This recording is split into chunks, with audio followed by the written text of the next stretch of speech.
Tavares. Wilco makes a run ahead of him. Bergkamp suddenly changed pace through the centre. It's Bergkamp! That's magnificent!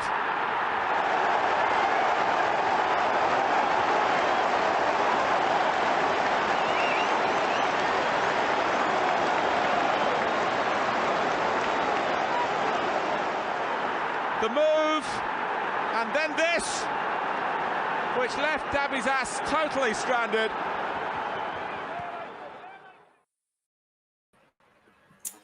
Hello and welcome to a Bergkamp Wonderland. We are an Arsenal podcast, and hang on. Sorry. Okay. Checkmate. My name is Kris. I'm your host, and we'll come back to VAR a little bit later on. I clearly wasn't paying attention, much like all of PGMOL these days, but I have paid enough attention to know that Danny is here. And I'm going to say hello to him. Danny, it is just me and you at the moment, but we are awaiting a third. But I think he's on the picket line. Is that right? Somewhere? He is protesting about two or three things all at the same time. And so he's going to be late. But he's going to be here. But much like his trains, yes, it won't be on time. No. Should stress, by the way, just for the record and for the listeners in the chat, good evening to you all. I was on time. All right. I was. Danny can confirm that. In fact, I was in the waiting room for about 10 minutes before you even let me in. So, I was on time. Anyway, Karl will be with us shortly. So we will announce him when he arrives, of course. Anyway, before he arrives, Danny, let's get the Arsenal chat out of the way because no one gives a shit about that. We want to talk about loads of other stuff. No, in all seriousness, we've got a few things to cover tonight, but some will be Arsenal, some will be general football chatter, but we'll start with Arsenal because why not? I'm 99% sure you were probably asleep, Danny, but we did beat Bournemouth by 4 goals. I wake up for the games, then go back to sleep after, and woke up at 8 o'clock at night. Well, fair play to you then. Fair play to you. I didn't sit live because you know me in streams. I don't do streams, but I did listen to the game, and I obviously caught up on the game afterwards. First thoughts then, is Mikel Arteta the world's greatest sleuth in terms of 44 players that were unavailable all mysteriously made the starting lineup? Is Very that just gamesmanship? It was, wasn't it? That? It was. Yeah. So he's going to cry wolf one time too many, and people are not going to fall for it. So that tactic only lasts for a certain length of time. With the they're all dead. What? All the players, they're all dead. Sorry. And they go, oh no, that's terrible. But yeah, it's good. It's a surprise, especially when then they tried their very best to make sure that Saka didn't make the next game by just spending the entire game kicking him and getting away with it, which is lovely. Yeah, well, that's one of the things that I'll come on to in a bit, actually, because he's one of the talking points. But overall, a 4-0 win, comfortable. How much of that would you say, based on what you saw, was down to us being very good and Bournemouth being utter shite? Because they were really bad. I thought it was going to be a game that we might not struggle in, but I probably would have taken a 1-0 if you'd offered it me before the game. But they were very generous in their tackling in the penalty area in particular, but they weren't very good. But at the same time, I feel like we deserve a bit of credit. What did you make of it? Yeah, I was moaning as usual about Eddie not being good enough, but I thought twice this season he's got his penalties, and if he's going to carry on doing that, what's he got? 2 penalties in the first 7 games or 6 games of the season. That's not too bad. I mean, we can expect him to, at that rate, pick us up about 10 penalties a season, and that's going to help us win the odd game because there was a time when Arsenal didn't get penalties, but especially away from home. We used to get a few at the Highbury in the Emirates, but it's nice to see that he has got some kind of ability because God knows his threat in front of goal isn't really much of an ability. But I enjoyed the game. At times, it looked like people were going to get hurt. I didn't really. There's that bloke. There's 2 I don't like who play for Bournemouth, Billing and Solanke. They both look like they want to go out there and hurt you. It was odd seeing Patrick Kluivert out there, his son out there, because his dad was pretty decent and his son not so much. Max Harris, I liked him while he was at Norwich. I didn't even know that he'd left Norwich. So, and I wanted him to sign for the Arsenal. And now I'm glad that he didn't sign for the Arsenal because he's not very good. In fact, looking here, he got the lowest rating out of every player who played. Well, when you're coming up against Saka and Odegaard on the left-hand side of the Arsenal attack, you really are going to struggle. And is that Neto in goal? Was that the one that used to be at Wolves? Barcelona, former Barcelona keeper. Wow. Dear, oh dear. Explain that one to your children, because that's... And Fiorentina, I think he played for. But yeah, he's... Money. I think he's a Brazilian international, I think. Money. Well, he's money. Brazilian. He's not bad, but yeah, he didn't have his best day, I think it's fair to say. Although when you've got that defence in front of you, I mean, what do you say? I do want to give a quick shout to Phil, actually, in the chat, who's watching us on a 60-inch TV tonight. I mean, all I can say, Phil, is you can't unsee this. You have to bleach your eyes to unsee the size of us on that screen. But yeah, good evening to you all on the chat. Emerson, I've actually got a 65-inch Panasonic behind the sofa there. I was wondering what you were going to say then. I have a 65-inch. That's my brother's. I don't want it. It'll be haunted, and so Sean's going to have it. I was going to say, if you don't want it, I can find a home for it. Although I gave away 2 TVs when I moved house. Probably don't need another one. Well, I haven't got any in the house if the BBC are watching. I've got none. I'm not even using monitors. I've got no idea what's going on. I haven't paid a TV license for 20 years now. 30 years. No, I've never had one. I refuse to do so. I'm with you. Yeah. Ever since James Whale said don't pay a TV license, I've never paid one since. Bless him. He's on his last Christmas, isn't he? Is he really? Oh, yeah. Cancer's come back. He's fucked. Oh, that's a fucking cunt. That's just... God's sake. No. I didn't know that. That's sad. Literally. That's very sad. Anyway... The game could have gone a lot worse, couldn't it? Because Bournemouth have got stuck. They've got something about them, and Arsenal of old could have gone there and had a bit of a wobble. But to go there and smash them 4-0 when we could have, shots on goal. We had 15 shots, and how many were on target? 8 were on target, so we could have won that game 8-0. Yeah. So I'm very happy with it. It helps with our goal difference. Nice for them to give the penalty to Havertz. What do you think to that? I was going to come on to that, but we can deal with that now if you like. I thought it was a really nice touch. And they're getting grief for it, aren't they, in the press? Well, yeah, but I mean, Arsenal get grief in the press. Like in other news, water is wet. Like people just hate happiness, don't they? Look, if it had been 1-0 or even 2-0, I'd have said, yeah, I don't know about that. But when you look at it and you say, do you know what? We were 3-0 up. No, we were 2-0 up, weren't we? We were 2-0 up. Yeah, it was for 3-0, wasn't it? Sorry. Ignore everything I just said then. If we'd have been 1-0 up, at 2-0 up, yeah, risky. But it was one of those games where you just sort of felt like we were in control. And it's not like it's not like Make-A-Wish. No offense. We didn't pluck some special needs kid out of the crowd and say, go on, lad, have a penalty. Like, we've given this to a full German international who, is struggling to settle and is one thing I thought we really saw, especially from the end of the game, and his song, which is quite catchy, and interaction with the crowd and everything.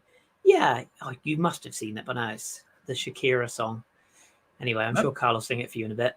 Oh, good. But yeah, to the tune of Waka Waka. Look it up. It's all over the internet. But he comes across as quite a shy lad and quite a reserved lad. And I just think it was a nice gesture. I think it's good captaincy from Odegaard. It's good leadership, and the fact it went in that could turn his whole.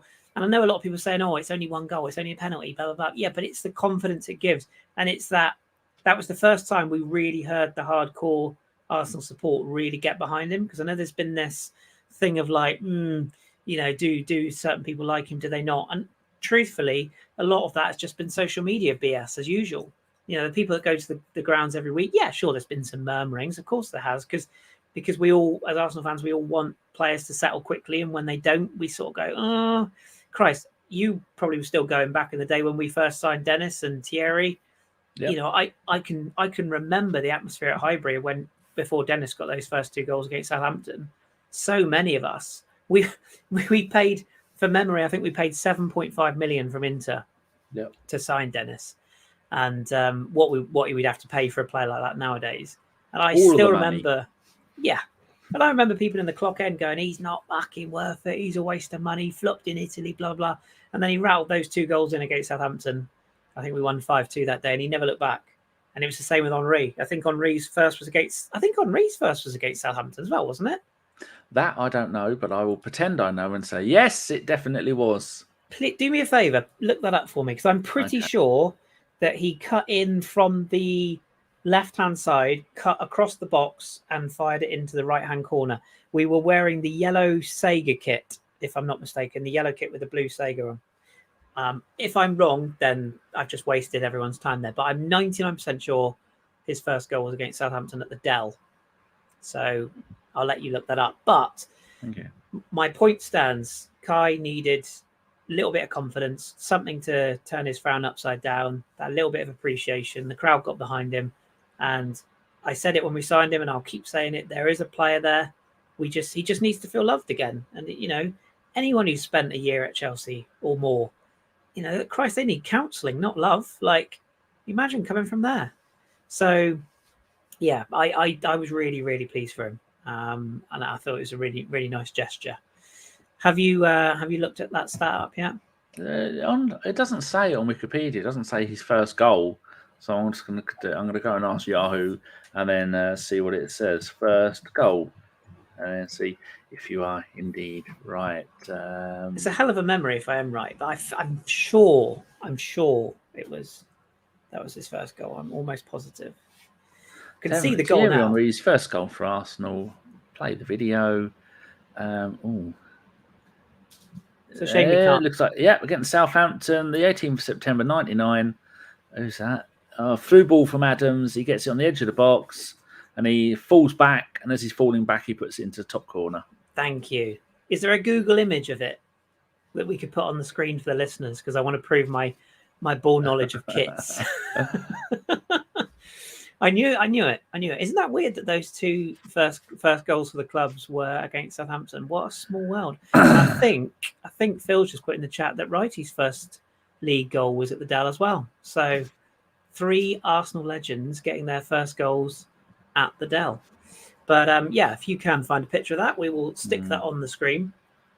Just while you're looking that up, or just while you're digging around the troughs of Google for that, let me ask you about some of the other things about the game.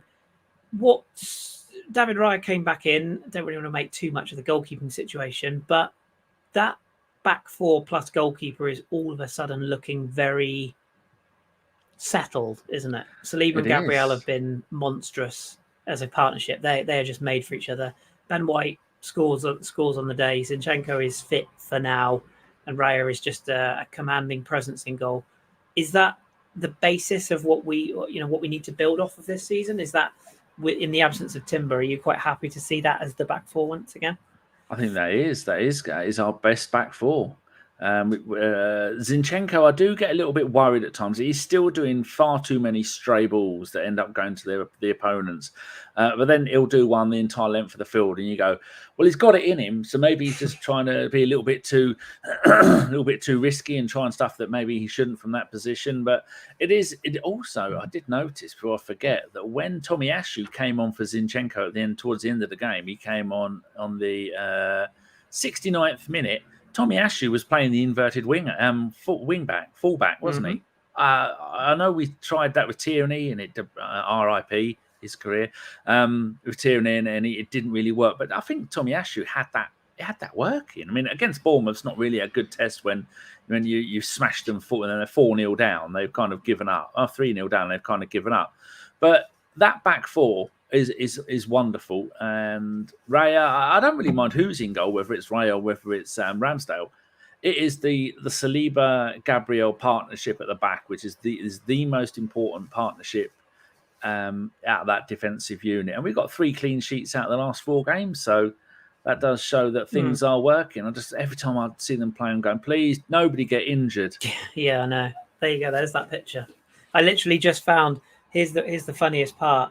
So you just found that picture, and I just found this picture here of very similar. Yeah, there you go. That's ball knowledge, boys and girls. He's falling backwards. Yeah, that is ball knowledge. Anyone asked me what I did. Anyone asked me what I did at work today, I couldn't fucking tell you. But ask me what goal Henry scored in 1999. I'm all over it. But yeah, I think as Steph's put in the chat there, that Saliba and Gabriel are beasts. Saliba is one of those players that he just plays in like a recliner chair, doesn't he? He's just so like, you know that meme of when the glasses fall and then the cigar comes out and the Snoop Dogg song comes on. Like he just plays like that. He's just completely in his element. And I think Gabriel, they're that classic partnership. They make each other. They just fit each other perfectly. They're obviously very close off the pitch as well. But I think I'm right in saying we haven't conceded a goal away from home yet this season, have we? In any game? Pretty sure that's right. Played 10 games. We have, if as long as you don't include the Charity Shield, which it ended 1-1. So ignore that one. Away neutral from home, venue anyway. We beat Palace 1-0. We beat Everton 1-0. We beat Brentford 1-0, and we beat Bournemouth 4-0. There you go. We've shipped about 17 goals at home, but we'll overlook that at this point. Yeah. But that defense is solid. Shall we discuss the Saka situation, I'm going to call it, because so he got the opening goal. I think even you could have scored that, to be honest. It was good work from Jesus, and it fell to him about a yard out. There was suggestions that he was carrying a knock, that he may not make the game. It proven to be false or fake false information, fake news. That's what I was thinking. But he did play the game. I guess my question to you is that there's been quite a lot. Some of the major bloggers and YouTubers have been discussing this today and saying, he's actually more, saying he's more robust than he is. And then you've got the other people, the other side of the fence saying, well, he might be robust, but why does Mikel insist on him playing literally every minute of every single game? And I think I sit somewhere in between. I think I love the fact that he can take a kicking. It reminds me a bit of when Jack Grealish came through at Villa, and he used to get the same. The difference is Saka's quite likeable and Grealish is a bit of a bellend. But I like that in him. I like his robustness. I like the fact that he's played these consecutive games, 94, is it now? I'm counting, something like that.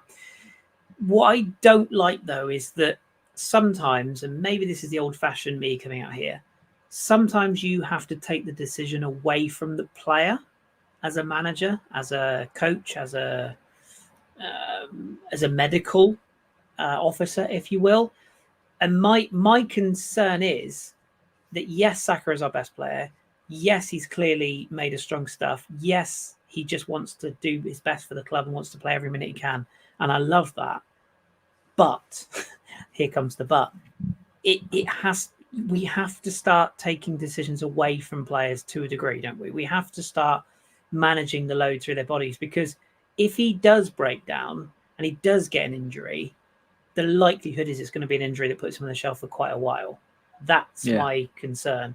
Where do you sit on it? Because there isn't really any cover for him, is there, if you consider Nelson as a left winger? Not really, no. I wouldn't be surprised if Trossard can play out in on that side. Martinelli can probably play out on that side, but both of those are currently out. But it's like when a player has a smash to the head. I'm fine, I'll carry on playing. And as we know, famously, that World Cup, was it the World Cup final? The player doesn't remember playing in the World Cup final. Was it a Spanish player? Oh, no, German. Christoph Kramer, I believe. There you go. Yeah, and he doesn't remember because he got a concussion, and he does not remember winning the World Cup or playing in the game. So by saying to Saka, are you okay to play? Of course they're going to say yes. They're going to want to play every single minute of every single game because he loves being out there. But so many times now, the culmination of kicks and fouls and all these other things that are going on with him, and he's just getting absolutely just so Jack Wilshere. That's the only way you can stop players like Grealish and Wilshere. Skillful, young, wonderfully talented players are getting the shit kicked out of them because they don't get the protection. I mean, look at the protection that Messi would get when he was playing in La Liga, and he wasn't even playing for Spain. You look at the protection that Harry Kane got because he's England captain. And they need to look at this and go, even if it is a little bit of favouritism, go, Saka is the future, along with Jude Bellingham, of England. We need to make sure that he is looked after, because we all know the FA only give a fuck about money. And the way they're going to make more money is to have these players stay fit and play and win tournaments and do great and get rid of Southgate. And that if you're going to have him kicked all the time, I mean, 2 or 3 times during the game, he was hobbling, but then he ran it off and he was okay again. But I don't know why didn't take him off at all, did he? No. Well, I think he may have hobbled off towards the very end. I think. Just looking. No. I don't know if he actually got subbed. I think. Oh yes, he did. 76th minute. Yeah. I was going to have a look at Saka so far this season. He played 76 Bournemouth, 90 against Spurs. Well, that's understandable. 69 against PSV. Again, he could have come off early. Everton 90. Well, it was 1-0. And then he played 19 minutes for England. Finally got a rest there. Ukraine 86. And then Man United, Fulham and Forest 90 minutes. And Palace 89 minutes. That is... For someone, what is he? He's only 22, is he? Yeah, 22 years old. That was the other thing I was going to mention, because he was back in training today, which suggests that he'll be fit for Lens, which we'll come on to later on tomorrow, which is obviously a good thing. And it does say it's not criticism of him. I think it's brilliant that he wants to represent us and he wants to make a difference. And I feel like he's almost been on a one-man crusade ever since that during lockdown, and he tweeted that picture of him after we'd lost to God knows who it was at home, and he's like, you guys deserve better. And I'll never forget that tweet. And it's felt like he's had this club on his shoulders ever since then, and he can hold the burden of that. But my concern is, as you said there, he's 22, and I still want Saka to be at the top of his game at 26. And I think if you'd have asked Michael Owen at 21, at 19, at whatever he was age when he came through at Liverpool, how his career would have gone, I think you'd have said the same. And this is why I know some people have used the analogy and said, well, Messi and Ronaldo were the best players in the world in their generation. They played every week, regardless. Different types of players in different types of leagues. I mean, that Barcelona side was built for Messi. They protected him in their own unique ways. Ronaldo is a freakish athlete. And again, didn't really, if anyone went near him, he would just fling himself to the floor anyway. He didn't really take, I don't think, that many direct fouls that you would call like proper fouls. He played in leagues as well that weren't always the most physical. So that's the bit I worry about with Saka. I'm not saying we just drop him 4 weeks out of 6 or anything stupid like that, but I just look at some games and I think, does he need to play the full 90? Does he, like, for example, so tomorrow, Lens away, do you play him in that one? We know he's going to, but would you look at that ahead of Man City on Sunday and say, we could just pop you on the bench for that one? Well, he probably is going to play him because he wants to make sure that the games are going to get won. But do we need to play him? I don't want to be mean about French clubs because we don't do that on this podcast, but I would imagine that there is absolutely no need for him to play tomorrow night. Is there a need for him to play?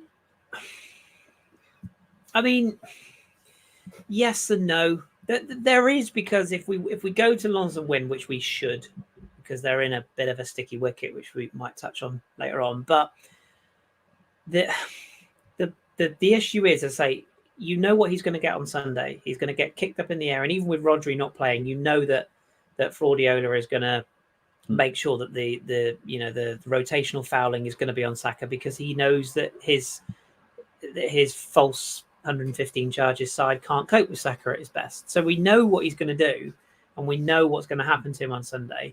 So I just think with that in mind, there is that argument that you could bring him from the bench tomorrow. What kind of kills it a bit is we've had these other injuries, haven't we? And it's like, well, if you rest him, are you going to play, Trossard, who's just come back from injury? Martinelli's not back yet. You're not probably going to start Reiss Nelson. The quote in the chat that Rudy's just put up there is, Mikel said to him, he's fine, he's much better. He took a knock, but he's recovered well and trained with us today. Well, of course he's going to recover because he's young. Of course he has. Exactly. Of course he has. And it's in like 5 or 6 years' time when he's had this every single game. And by the time we play 400 consecutive games, then we're going to be going, Well, maybe that won't be Arteta's problem back by then. Well, I mean, and that's the other argument. And I suppose the other, and again, we've got to have the sort of benefit of a debate here. We can see both sides. The other side of it, I guess some people would say, well, he's at his peak form. Play him till his legs fall off, as long as we win the title. Who's going to care in 3 years' time? And I sort of get that argument as well. And I'm a bit of a hypocrite because I'm also sick and tired of people in the media, various outlets saying, oh, where's too much football? I hold my hands up here, hold my hands up completely. But I saw a lot of the coverage of the women's football last week saying, it's unacceptable how these women are having to play WSL matches when there was a World Cup in the summer and blah, blah, blah.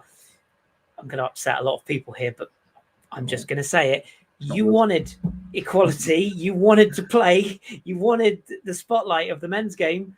Suck it up, Buttercup. And I'm not just saying that because the women's game, it expands across both sides. But this idea that there's too much football, the only reason there's too much football is because clubs are being forced to part with their best players for internationals. They're being forced to participate in these ridiculous training camps in the summer where they jet off here, there, and everywhere. And that ultimately comes down to the clubs and the money. So 38 games, plus Champions League. I don't really think FA Cup and League Cup counts, really, because how serious do big clubs take those two anymore? I mean, well, really? Man United try to. Well, yeah, but I mean, they're not a big club anymore, so it's not really relevant, is it? But you know what I mean? I'm just not really sure about this. We're playing too much football. If they include training in that, maybe I can see the argument, but I don't know. I think it's a bit of an odd one, the Saka situation. Anything but it isn't going to end well, is it? It is going to end up with someone spending a whole lot of time out, or it's going to slowly going to get you out for a month. Next time you're out for 2 months. Next time after that, longer and longer and longer. And they're going to look back and go, how did we not learn how did the club not learn their lesson from dealing with Jack Wilshere? Because it is the same bloody thing. It took Jack Wilshere, Santi Cazorla, who else? Diaby. I mean, Diaby wasn't anyone's fault, in fairness, but Rosicky. I mean, it is a spiral downwards, and we've got to learn our lesson because we got Saliba injured last year. So what was it? A meaningless European game that we played him in. Maybe meaningless would be a stretch, but he probably didn't need to play that game given that we were in a title run-in. So, yeah. But like I say, it's balanced argument. You can see both sides of the coin. There is two sides to that story, but the important thing was that we came out of it with a win. The only other thing I wanted to touch on actually about the game, because it sounds silly to say there wasn't too much to talk about, but it was such a straightforward win with the 4 goals. There wasn't a huge amount to go through other than the Havertz situation and whatnot. But I wanted to tip the hat to the away fans. I know that it's amplified because Bournemouth, I think they've only got, is it like 11,000 or something stupid? There's not many, and they were very quiet. They they lost 4-0. What do you expect? But our fans were fantastic, weren't they? I don't think our away fans get anywhere near enough credit in this league for being such good fans. What do you make of that? Because that's what I liked about that Havertz chant. It was clearly from that hardcore that had travelled from London. The people that go clearly to a lot of away games is a large following there. I really liked that atmosphere that they created. Do you think we get enough credit? I was just reading the comments. Do we get enough credit for what?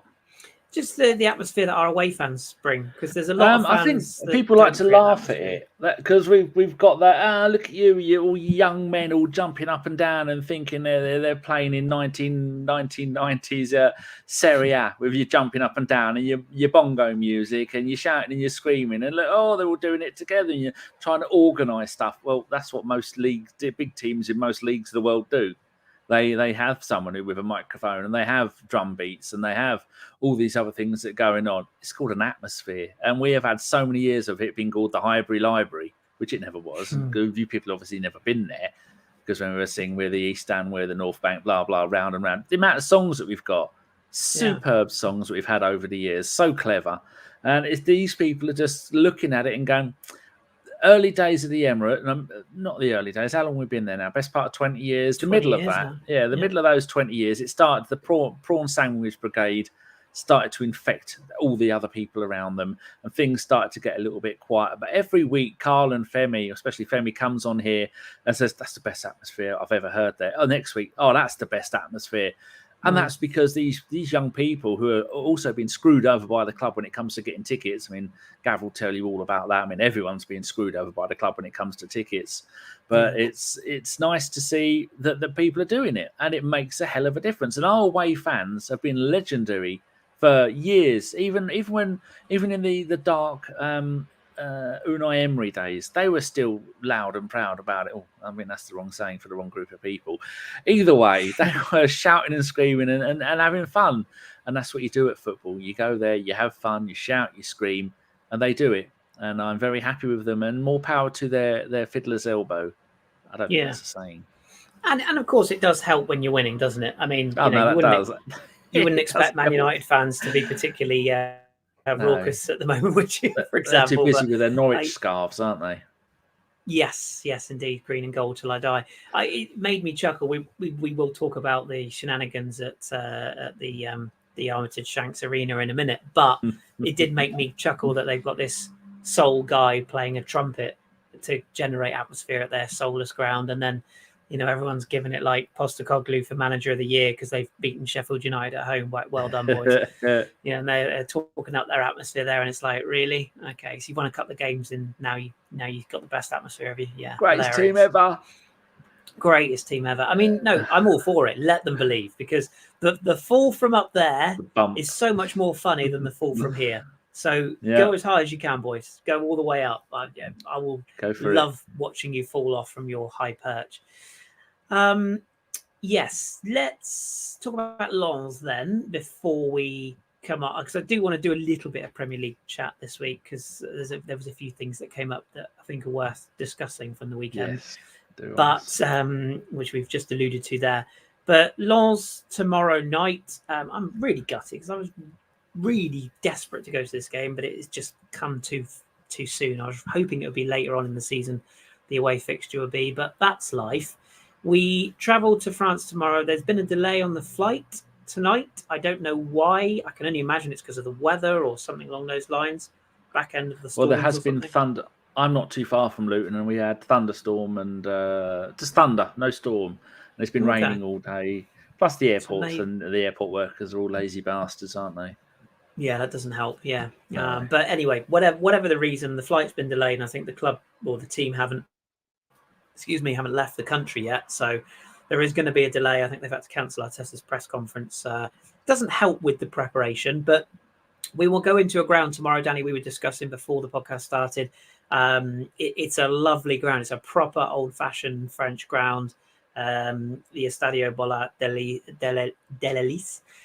Put my teeth in. It's a lovely ground. It's about 38,000. So it reminds me a lot of Highbury that you just mentioned there. It's the pitch is very close to the supporters.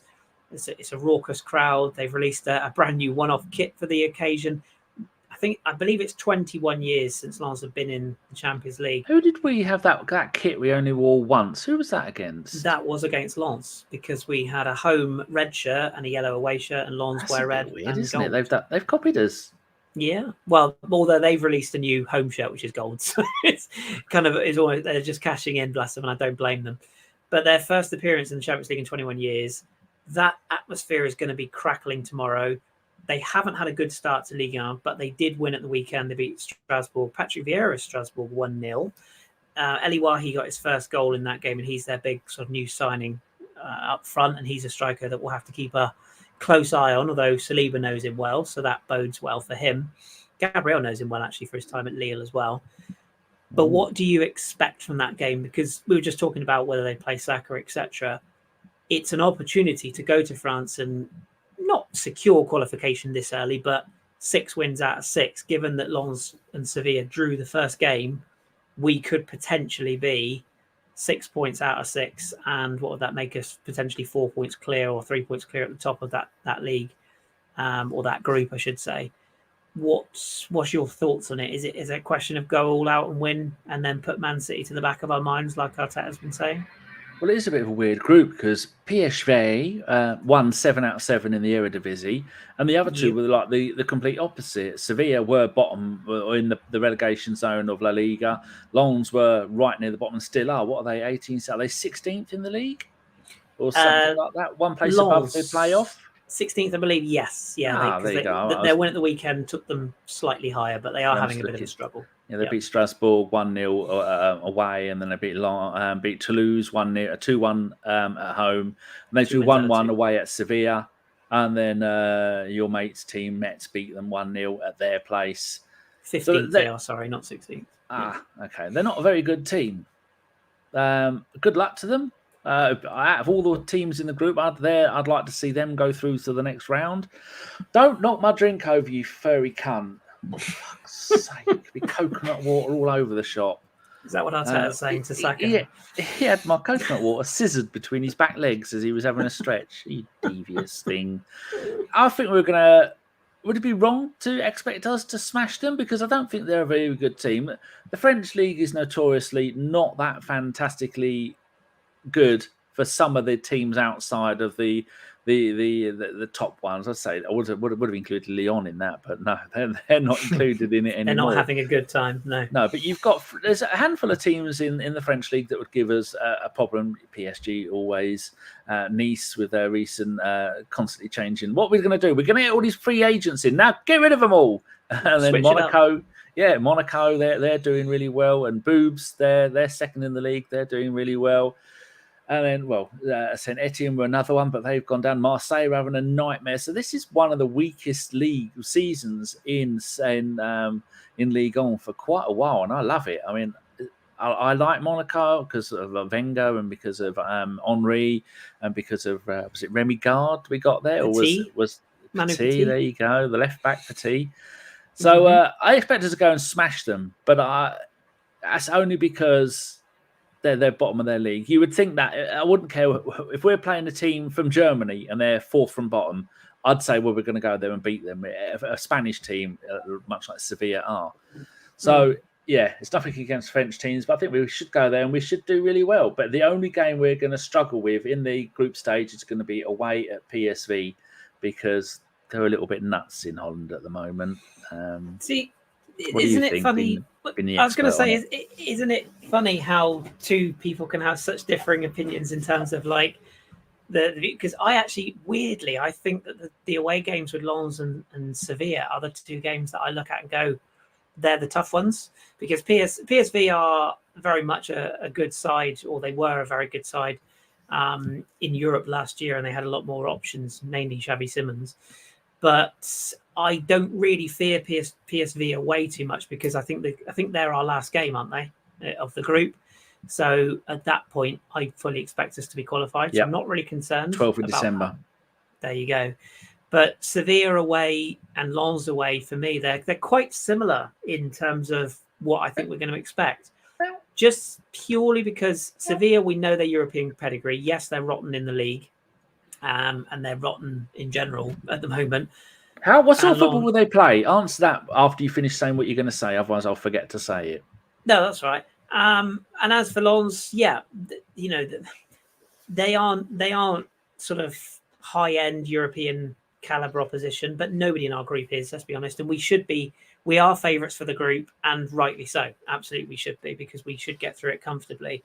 But I don't expect us to go to Lens and smash them, if I'm honest. I may be completely wrong, but I wouldn't be surprised if we came out of that with a sort of a narrow 2-0, 2-1, 2-0. I'll be happy maybe with even that. a 1-0 win. And if you gave me 1-0 on paper now, I'd say, yeah, absolutely fine. Well, and don't get it wrong, atmosphere in a stadium hasn't ever won. Oh, my good Lord, sorry. Chelsea that's hilarious. They're losing already. No, they were through on goal and Brozius just missed an open goal from about 7 yards. Anyway, but Chelsea going to Chelsea. But yeah, I just feel that it's one of those games that if we take our eye off the ball and we look too far ahead to Man City, we could come a cropper.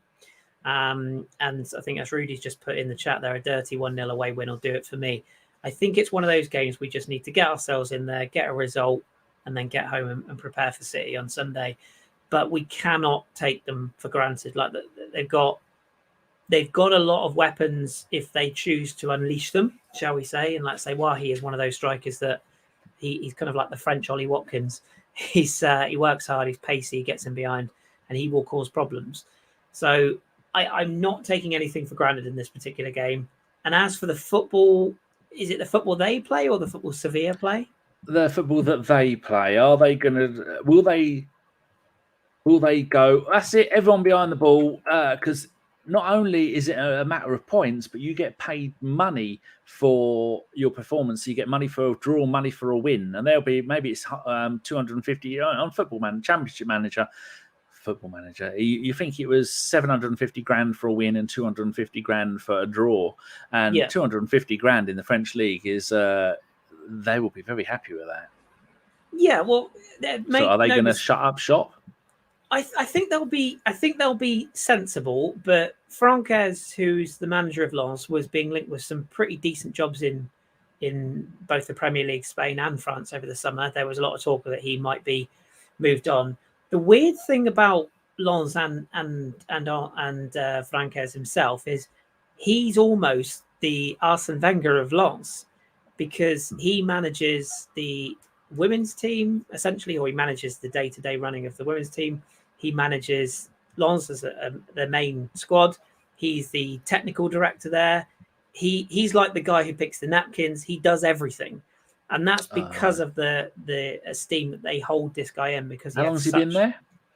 Oh, great! He's been there a number of years now. I think you might have to Google that because that one doesn't come off the top of my head. I think it's a good 5-10 years now from memory. He's been there a while, but he generally does play front flowing football, and weirdly that's what's caught Lens out this season because they haven't really had the cutting edge up front. They lost Fofana, who was one of their best players in the summer, to the Saudi regime, and they haven't really replaced him in midfield, and that's where they've struggled. But they are a footballing team. They're a team that utilises wingers. They're a team that pushes forward at every opportunity. I may be wrong here, but I don't think they're going to sit back tomorrow.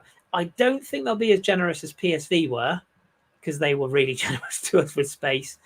But I think that the crowd will demand a performance first and foremost. That atmosphere will be, like I say, will be electric.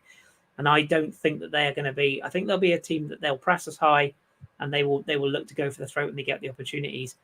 But, and this is the but, our quality should come through. Like we player for player, we have a better squad. If they're going to come for us, then that's worrying for them, because as we've seen against PSV, you try and do that, we're gonna ruin you. I mean, Spurs managed to get away with it. I don't know how they managed to fluke that, but if you play attacking football against the Arsenal, you're going to end up in trouble.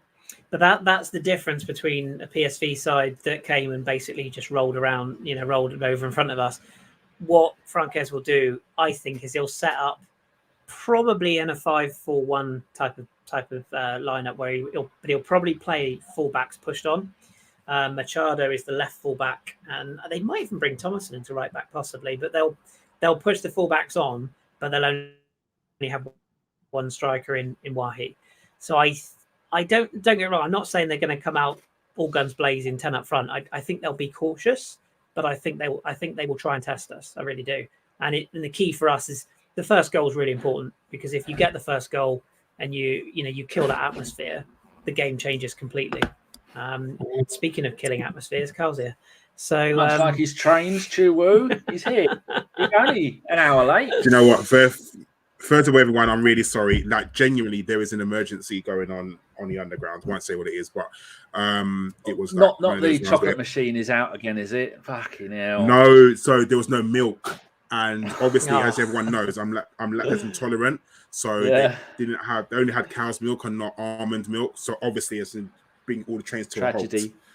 I heard it was a passenger by the name of A. Fife causing disruptions. A dirty protest on platform 2. Yeah. It should be. But yes, I am sorry, and I know you've probably spoken about loads and loads of things. I'll catch up. Well, you let's bring you straight in, mate, because we've kind of done Bournemouth because it was, fairly in and out. And if there's anything you want to add, why you say Bournemouth? This picture was a classic during the match. Yes. Oh God. It's the classic tattoo that I caught. Yeah. As a chubby bloke, I'm allowed to laugh at this. They look so pissed off. I'm not touching that because I'll get cancelled. But if you want to, then I've already had a go at the women's team, so I'm not. They're not happy. Bless them.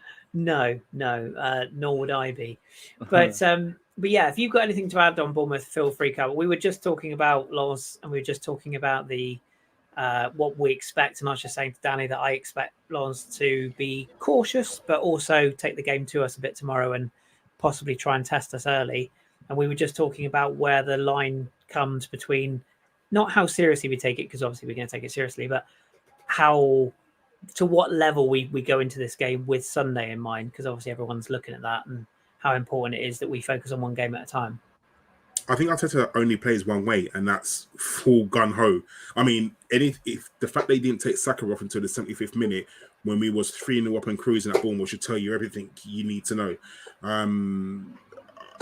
I don't see him playing a quote-unquote weakened team because I don't think he wants to do that. I think he will go with his strongest team, even with Sunday in mind, no matter what, because that's just the way Arteta is. He doesn't know how to, I guess, take it easy, and especially in the Champions League as well. I think I probably would agree with him a little bit, and I would definitely say that he needs to get the points on the board first, and then we can kind of take our foot off the gas in the Champions League. Look, we're never going to win it. Of course, we know we're not going to win it.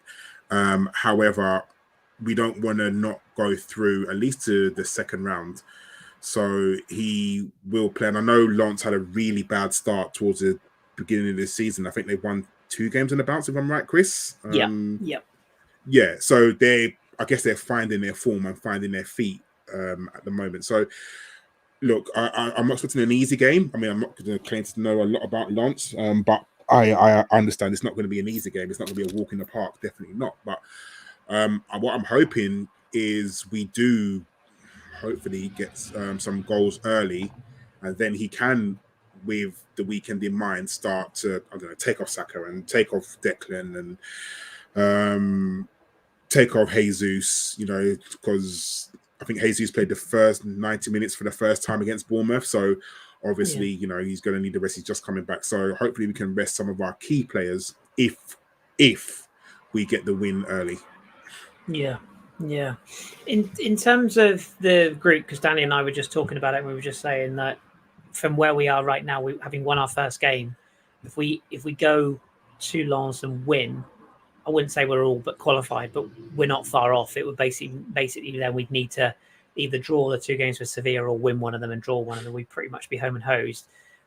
That's the benefit, isn't it? Like we don't want to be caught in that situation that we've been caught in a few times before, where we should have qualified first and ended up qualifying second, and then we inevitably got Bayern Munich or God knows who else.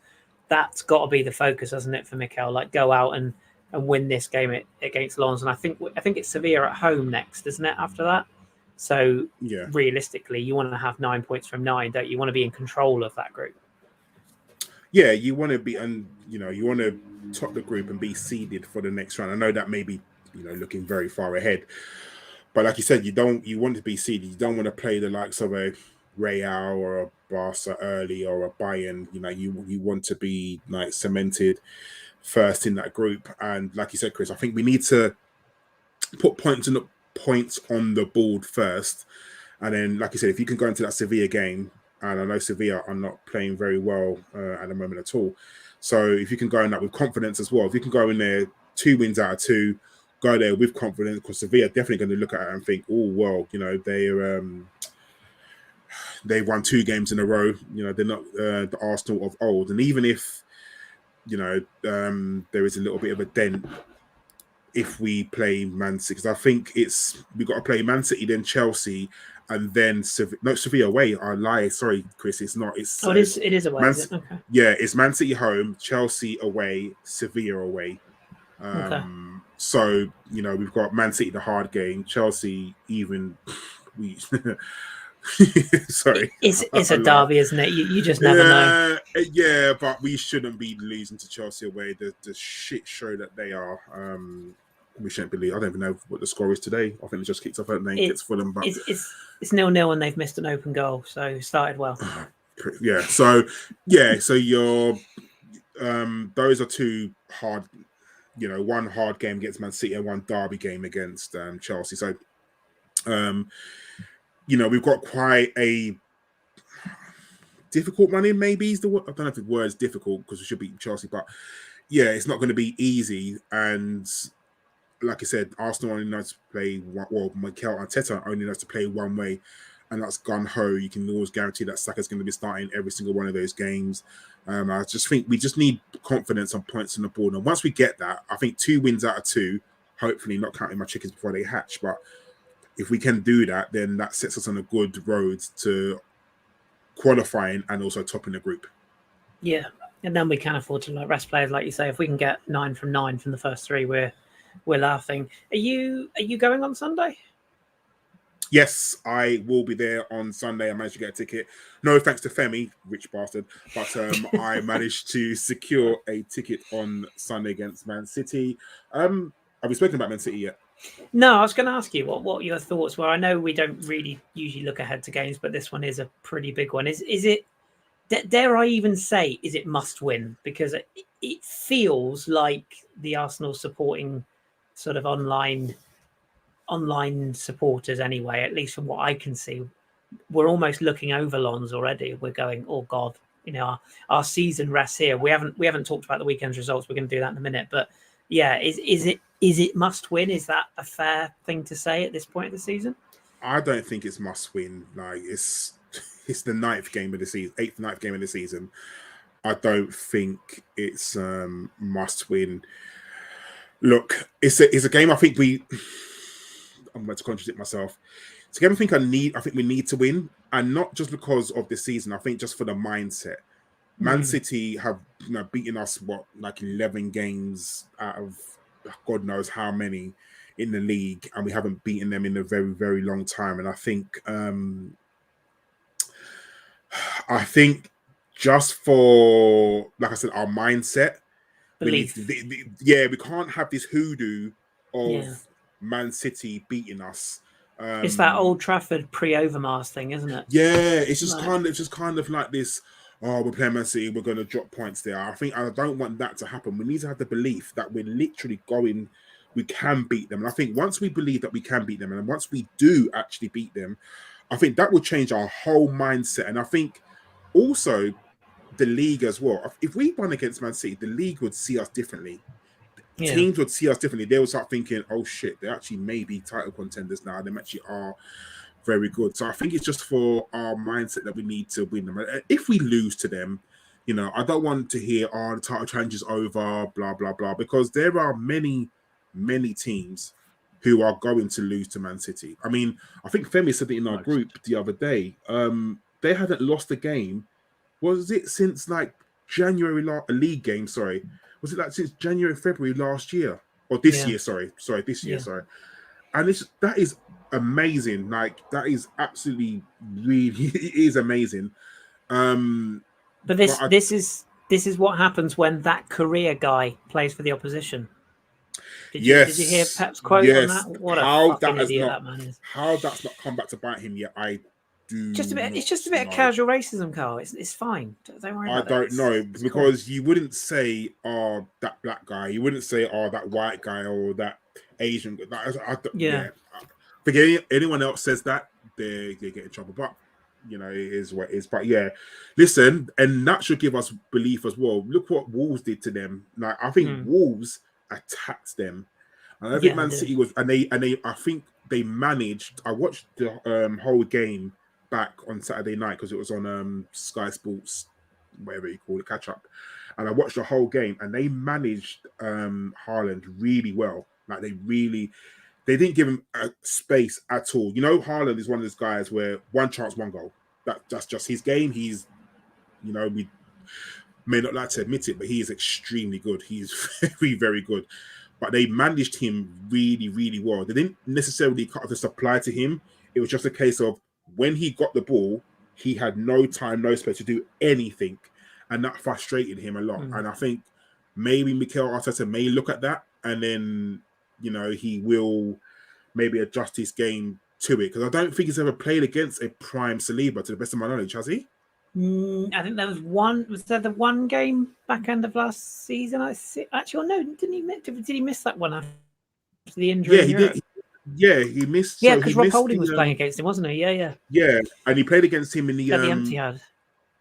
No, yeah, but in the charity shield, the community shield, he played against Saliba then, didn't he? Yeah. True. And didn't get a goal. So do you know what I mean? It's going to be a good game, and I just want to break the hoodoo. It's one of the ones where once we've broken it, I think you'll see a different Arsenal, and even the belief in the camp will be really, really different. And I just hope that on Sunday that we do manage to break this hoodoo and get a win against them, just to show that one, they're not almighty, all conquering, and we can obviously, go out there and rub shoulders with the best team, arguably, in the world. Yeah. Couple of things. Man City have lost one in the last 28 home Premier League games. That was, they lost 2-1 at home to Brentford on the 12th of November last year. That was Tony, wasn't it? Yeah. Other than, since then, they've won nearly every single game. And I've been a bit distracted because I've been doing this. That's all of Saka's games for the last 4 seasons in consecutive games. 87 consecutive games. That's crazy, isn't it? At what point, I don't know if you spoke about this, and I'm really sorry if you have. At what point does Saka need a rest? Because hindsight's a wonderful thing, but if you can't rest Saka away to Bournemouth, when can you rest him? Well, we had this conversation, and we'll get away to Lens. We were talking about this very subject, and we were saying about how we admire how much he wants to play. We admire his ethic. We love the fact that he's one of our clearly our best players. But we also said he's 22, and Michael Owen had this as a youngster. Jack Wilshere is the example Danny used.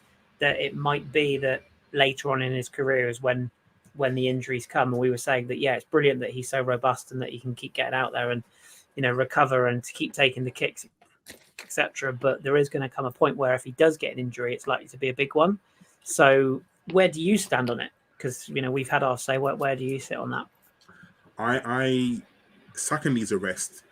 And I'm not talking about not starting him and then bringing him on. I'm talking about he needs a full week off where he doesn't play any games. And you're right. Like Jeff said last week, send him on holiday for a week. Yeah. And I think Jeff will sort the tickets. No, Femi will sort the tickets. He'll pay as well. We can use Femi's villa. Which one, though, Danny? Yeah, that's it. But I think you're right, because I think the next injury Saka gets, I think it's going to be a big one. And I think it's going to be one where he's going to be out for a while, or we're going to feel it. And surely people within the Arsenal medical team must be telling Mikel he needs to rest, he needs to sit down. But Mikel's just beating this drum, or all the best players play 90 games. No, they don't. Like, I guarantee if you look back at Messi's record, or you look back at Cristiano Ronaldo's record, or any of those players, some of those players don't play every single game. They get rested. I'm glad Saka was nowhere near the League Cup, and I'm sure if he was fit, then he probably would have played. Like, I'm sure he would have.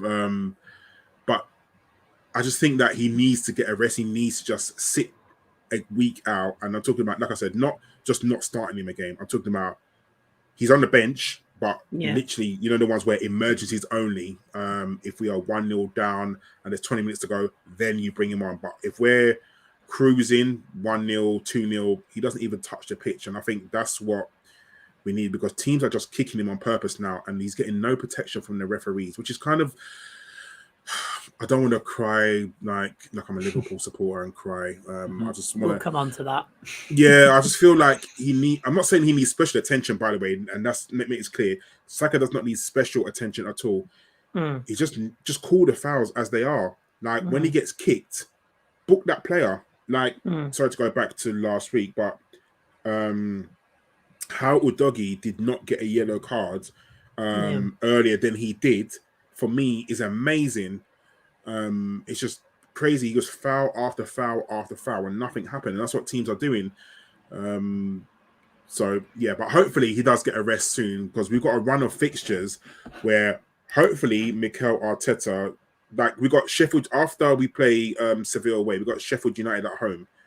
I'm sorry, there is no way Saka should be playing Sheffield United at home. Like, he should not be playing that game, like, in the slightest. And then we got like Newcastle away, he'll play that. Seville at home, he'll play that. Burnley at home, he shouldn't be playing that. Brentford away, yeah, you need it for Brentford away. So there's a run of fixtures, and then we got like Wolves and Luton, which I wouldn't want to see him play those games. So yeah, hopefully he does get a little bit of a rest, because the Christmas run up and also the after January, because I'm sure we were talking about earlier, isn't our February like one of the worst Februarys you can ever think of? Like, I think February is a bitch. Yeah. Am I right in saying that isn't there an international break next week? Yes. Is it next week, the next one? Yeah, there's another just last one before the new year. Because we're playing Man City on the 8th, and our next one is Chelsea on the 21st. Right, so it is next week. Yeah, so I'm hoping that in the 89th minute, Saka goes down with a knee injury. There you go. I was just thinking, could like all the Man United, pull a Fergie. Yeah, exactly. Yeah, pull a Fergie. Like all the Man United players and the Liverpool players always seem to get injured. Who are England playing? Is it competitive games or is it friendlies? Are they Nations League? Well, I mean, I won't comment on England, but if it's Europe, if it's Conference League, if it's whatever it's called, Nations League, then who cares? But I have a feeling it's a friendly, Australia. Oh, just a friendly. Yeah, right. Australia on the Friday the 13th, and then we play Italy on the 17th of October. And that's competitive, isn't it, Italy? Yeah, so that's a Euro So Italy is a Euro qualifier, but the Friday the 13th is a friendly against Australia. Oh, the Australian one is a Eurovision qualifier. Yeah. So even if he gets that off, that I'd be fine with that. But and ultimately it comes down to Southgate. There's no way they're going to pull him out. Like, they're not going to pull him out of a competitive game. But even if Southgate had that, was told by Arteta, look, can you just give him the friendly off? Not like Scotland, oh Christ, we're losing, get him on immediately because we need to win this friendly. No one gives a shit about Australia. I doubt whether even England fans care about Australia. So just at least give him that game off and then play him in Italy if you have to. Like, but this is Southgate. Southgate's a shit manager as well. Like, obviously, oh yeah, true. Do you know what I mean? He'll play Saka, and like, obviously a friendly is meant to test your players, but he'll still play Harry Kane because he wants Harry Kane to just extend that goal scoring. He'll wait until he gets a hat trick against Sam's Australia, then he'll take him off because he wants to help him stat pad. Yeah. So, like he did against, was it Scotland or the other one? Yeah, it was Scotland. Yeah, they were losing, and then off the bench he comes. What's just away from Arsenal a bit? I'll start with you on this one, Karl, because I feel like you're probably going to have similar views to me on this. What did you make of that farce against title winners in waiting, Tottenham Hotspur? Did they win? No, they won the title because they've done a victory parade. And they beat Sheffield United at home, and they beat 9 men at the weekend. Sorry, they won with 13 men against 9 at the weekend. Yeah. So, yeah, definitely. They've done a victory parade. They've done a victory parade, and then they brought their kids onto the pitch. So I thought they won. Yeah, that as well. Yeah. I thought they won the title. Like, to see that the FA have charged Liverpool tonight with bad behaviour because of the way they played. Talk about insult to injury. Yeah. Look, so I'm going to take my Tottenham hating hat off, and I'm going to put on my football hat on now.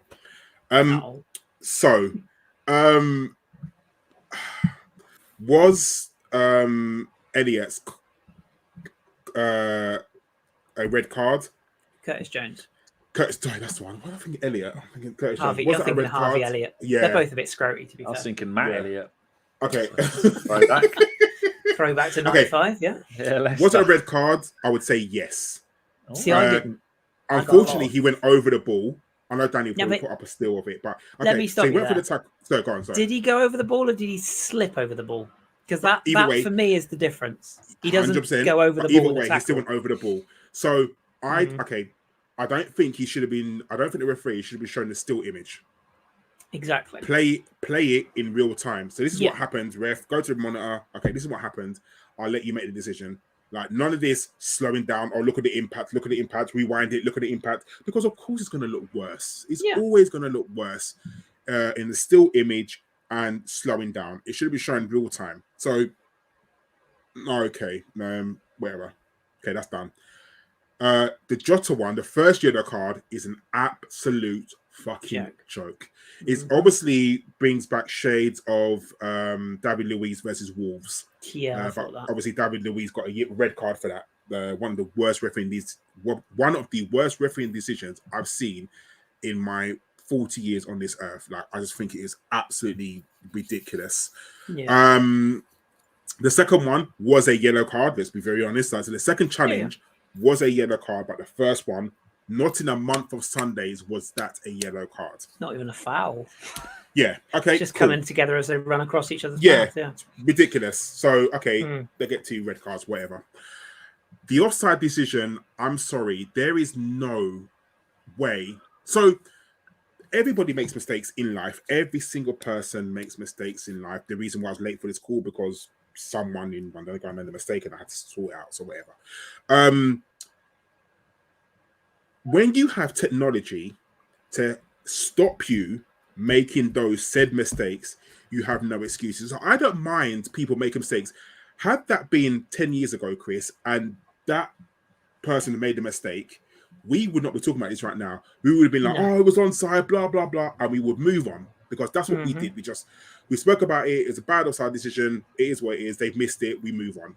The fact that these referees have technology to help them and assist them in making these errors, not errors, is for me a farce. It's a joke. So and the thing is, these are things that they do, unfortunately, decide titles. They do matter, these things. And if it was 1 or 2 mistakes from the PGMOL, I'd be like, you know what? Yeah, it is what it is. But it's mistake after mistake after mistake after mistake. I mean, this is an Arsenal podcast, so I'm going to make this about Arsenal. That one against Brentford last season where they saw the wrong player was offside. How do you make... Sorry, they didn't even draw the lines, did they? That's what it was. No. How do you in a make title that running, mistake? by the way. Your job as a business assistant referee, your job is to draw the lines. That's the reason why you're there. And you don't do that. For me, it's just a bit of a joke now. And I feel like... So I tweeted this, and I think it's corruption or it's incompetence. So you're telling me that this PGML organization has never been investigated? Now, I don't listen. Maybe I'm the conspiracy theorist and with my full tin hat on, and I don't know what they are. I have a solution, and maybe this is right. So for me, take the referees out of doing all the tech stuff.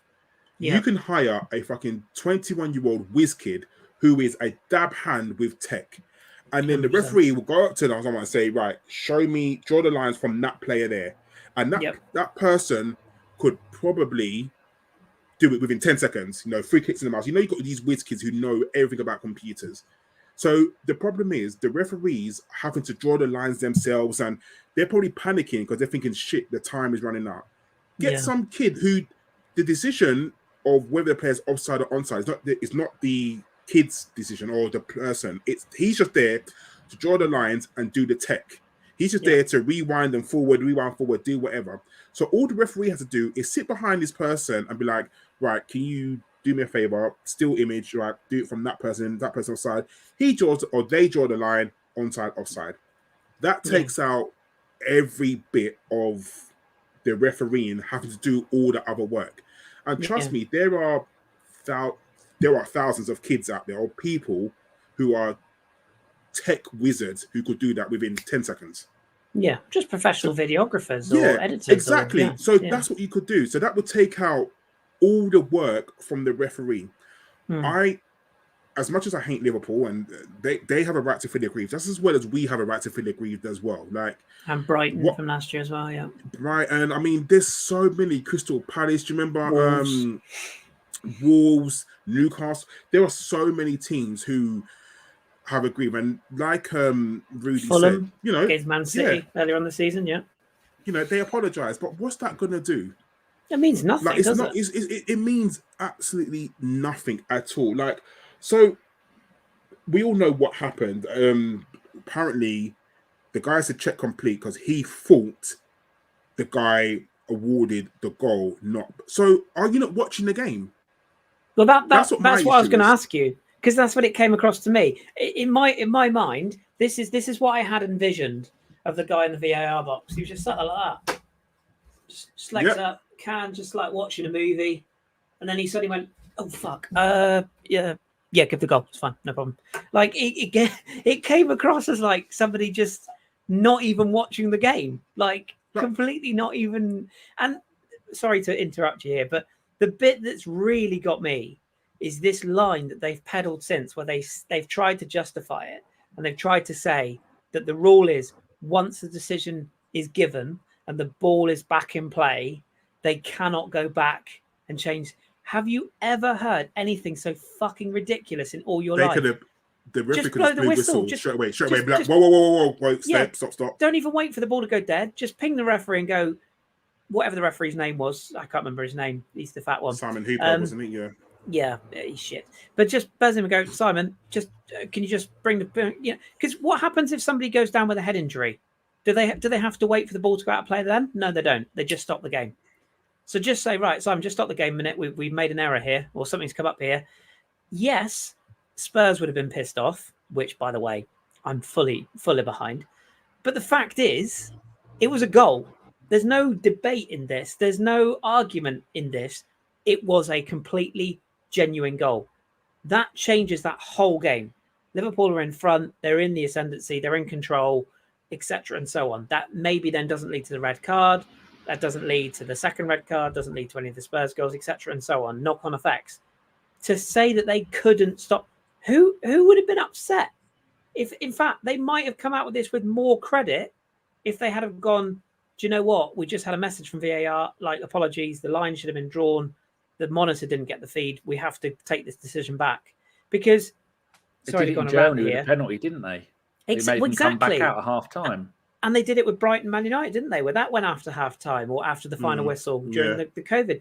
The thing is, at some point, and I know everyone's used this example, but it's true. At some point, there's going to be a situation where a team gets disallowed a foul in a key area or a penalty. The referee gives nothing, and the other team goes down the other end and scores. 100%. It's gonna happen at some point, and it will probably, just by pure luck of averages, it'll probably happen in a really important relegation or title-changing game, and then they are really going to be up the shitter. Not one person would have criticised, other than Tottenham fans, but who cares? But not one person in the media would have come out and said, this is disgrace. How dare them for stopping the game? Because the right decision was made. And that was the whole reason we brought this technology in, wasn't it?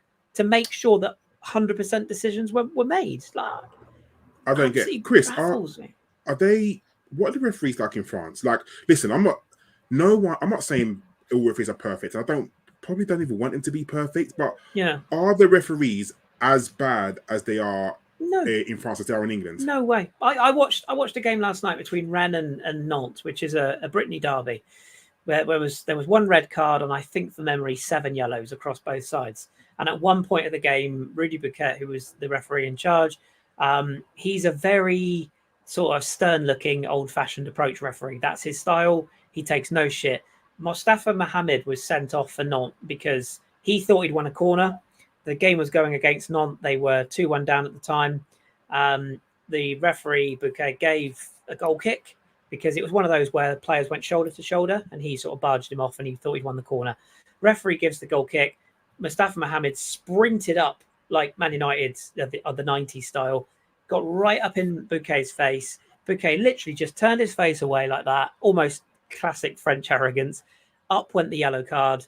Mohamed leant in with his head and screamed in his face. Bukayo just stepped back, went straight red. Off you go, fuck off. No arguments, no discussions, get off. End of story. And that's the way that that's how you deal with these sort of situations.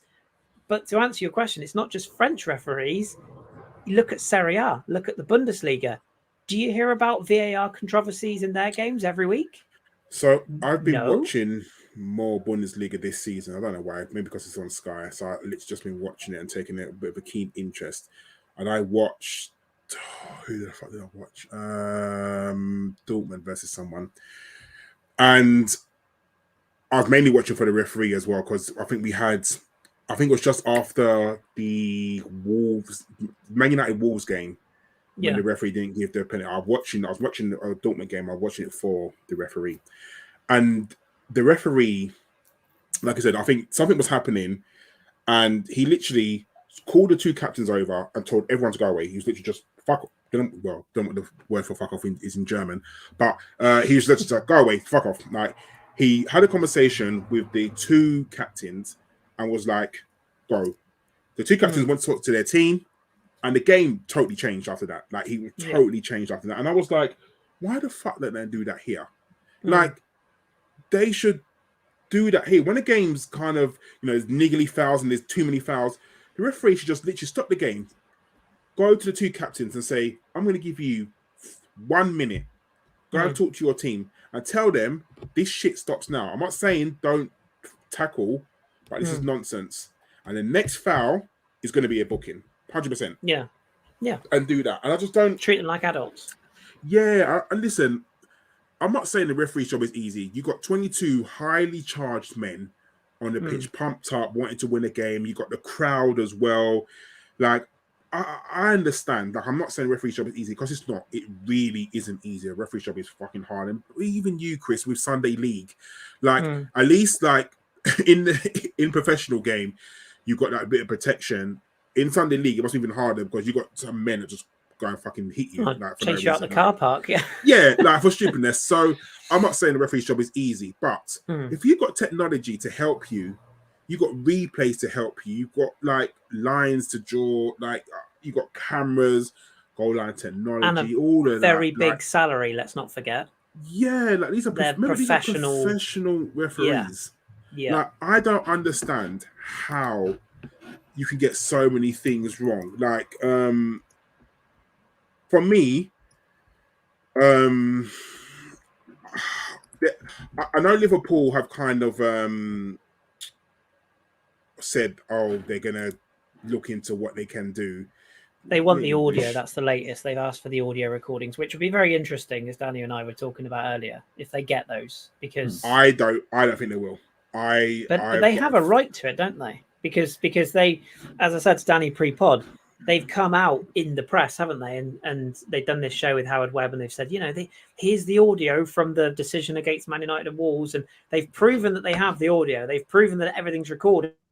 So for me, there is no excuse to not make that audio available for the Liverpool situation now. But that to me would scream corruption if they refuse to. But when they do these shows of Howard Webb's, they never ever do the controversial. No, true. Incidents, never. Because I watched the one with Michael Owen the other day, and I was waiting for. Okay, no, tell a lie. They did do the Wolves. They did do the Wolves Man one, United one. Sorry, I'll tell a lie. Yeah. And they said about that, and Howard Webb come on and say, "Look, it should have been a goal," and blah blah blah. And maybe Danny can find it. Danny, there's a tweet from Sky Sports where it shows all the referees' apologies over the last, I think, 2 seasons, and the amount of things that they've got wrong. And I listen, like I said, Kris, you and I will make mistakes in our job, but if we have technology and help to help us, I just don't understand them. For me, like I said, it screams corruption or incompetence. Now, if it's incompetence, which it probably is incompetence, for me, where do we go? Where is it that we go to beat this incompetence? Like you said, these are professional referees. They get paid to do this job. Now, if you're not doing your job properly, number one, why are you still getting paid? And two, what do? There needs to be an absolute overhaul of referees, like absolute overhaul, bring in fresh blood, all sorts. Like, I would say referees probably gotten worse since Howard Webb's taken over. People may not agree with me, but I think it has. I think it really has gotten worse. And what do we do? Like, I don't know. We can go down the route of, we can look at the referees. Why are all the referees from up north? Why are all the referees white? Why are all the referees don't support Premier League teams? A fourth official, a black fourth official the other day. There is. Yes, yeah. I did. He refereed he was a black fourth official for was it Bournemouth, Nottingham Forest? Yeah, I think he was. Yeah. But what's happened to Sian Massey? Is it? I haven't seen her for a while. Has she? I haven't seen her for an absolute while. And why do we not have foreign referees? What the Premier League is? They keep banging on about how it's the best league in the world with the most money in the world. Why are we still paying, Eki Thump from Yorkshire every week? Why are we still paying them? Get the best. Go out to Italy. Go out to France. Go out to Spain. Get the best referees. Why? If the Geordie fella, if Clattenburg, it is Clattenburg, he went out to referee in Saudi, didn't he, and in Greece, and he's gone out to referee in other cultures. He's as a British referee. Why can we not go out and get the best of other European football? Can you imagine some of these South American refs in the Premier League? That would be fun. Yeah, they wouldn't have it at all.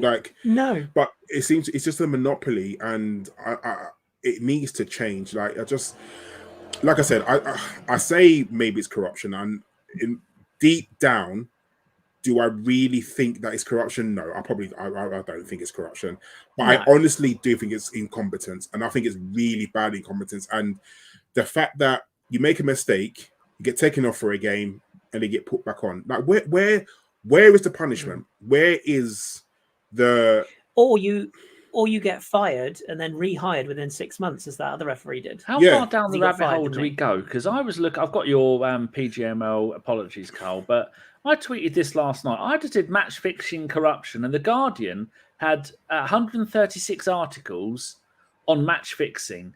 And then I just started listing them before I ran out of space. 2023 MLS, 2018-19 La Liga 2, 17-18 Serie B Parma bribing teams so they got promotion and then they were allowed to keep their place in Serie A. 2016 the Cypriot League. 2014-15 again Serie B Catania, and then twice for Osasuna in 12-13 and 13-14. There was 13-14 in League 2 and the Conference South. It was an ex-Bolton player that was doing it, and then someone who was playing. They said Australia for Egypt in 2010. And then an agent said he bribed teams to make sure that Honduras and Nigeria qualified for the 2010 World Cup, and then Calciopoli for Juventus. And that was just, I could have done about 10 pages of tweets listing it all. And a lot of it is Southeast Asian betting syndicates. So do we go down the line of are people getting backhanders? Is there something shady going on? Because like with Karl wanted to bring up these apologies, Karl, there it is on the screen. It's Man United v Arsenal. Gabriel Martinelli's goal was disallowed by VAR after Martin Odegaard was incorrectly deemed to have fouled Christian Eriksen in the build-up. Yeah, I remember that. And there's just loads of them. When there's 4 there, there's another 5 there. That's 9, and another 5 there. That's 14, and that only goes back to the beginning of 22-23. 14 apologies from the PGMOL. Do you know the bit that I don't get as well? Just going back to that offside on Saturday, that really sticks with me. I was sat on my exercise bike watching that game, right? And I was watching the game, but I wasn't watching it like close up like I would an Arsenal game. It was on, I was watching, but I wasn't riveted by it or whatever. I could see Luis Diaz was onside. I didn't even give it a second thought. I was like, he's on there.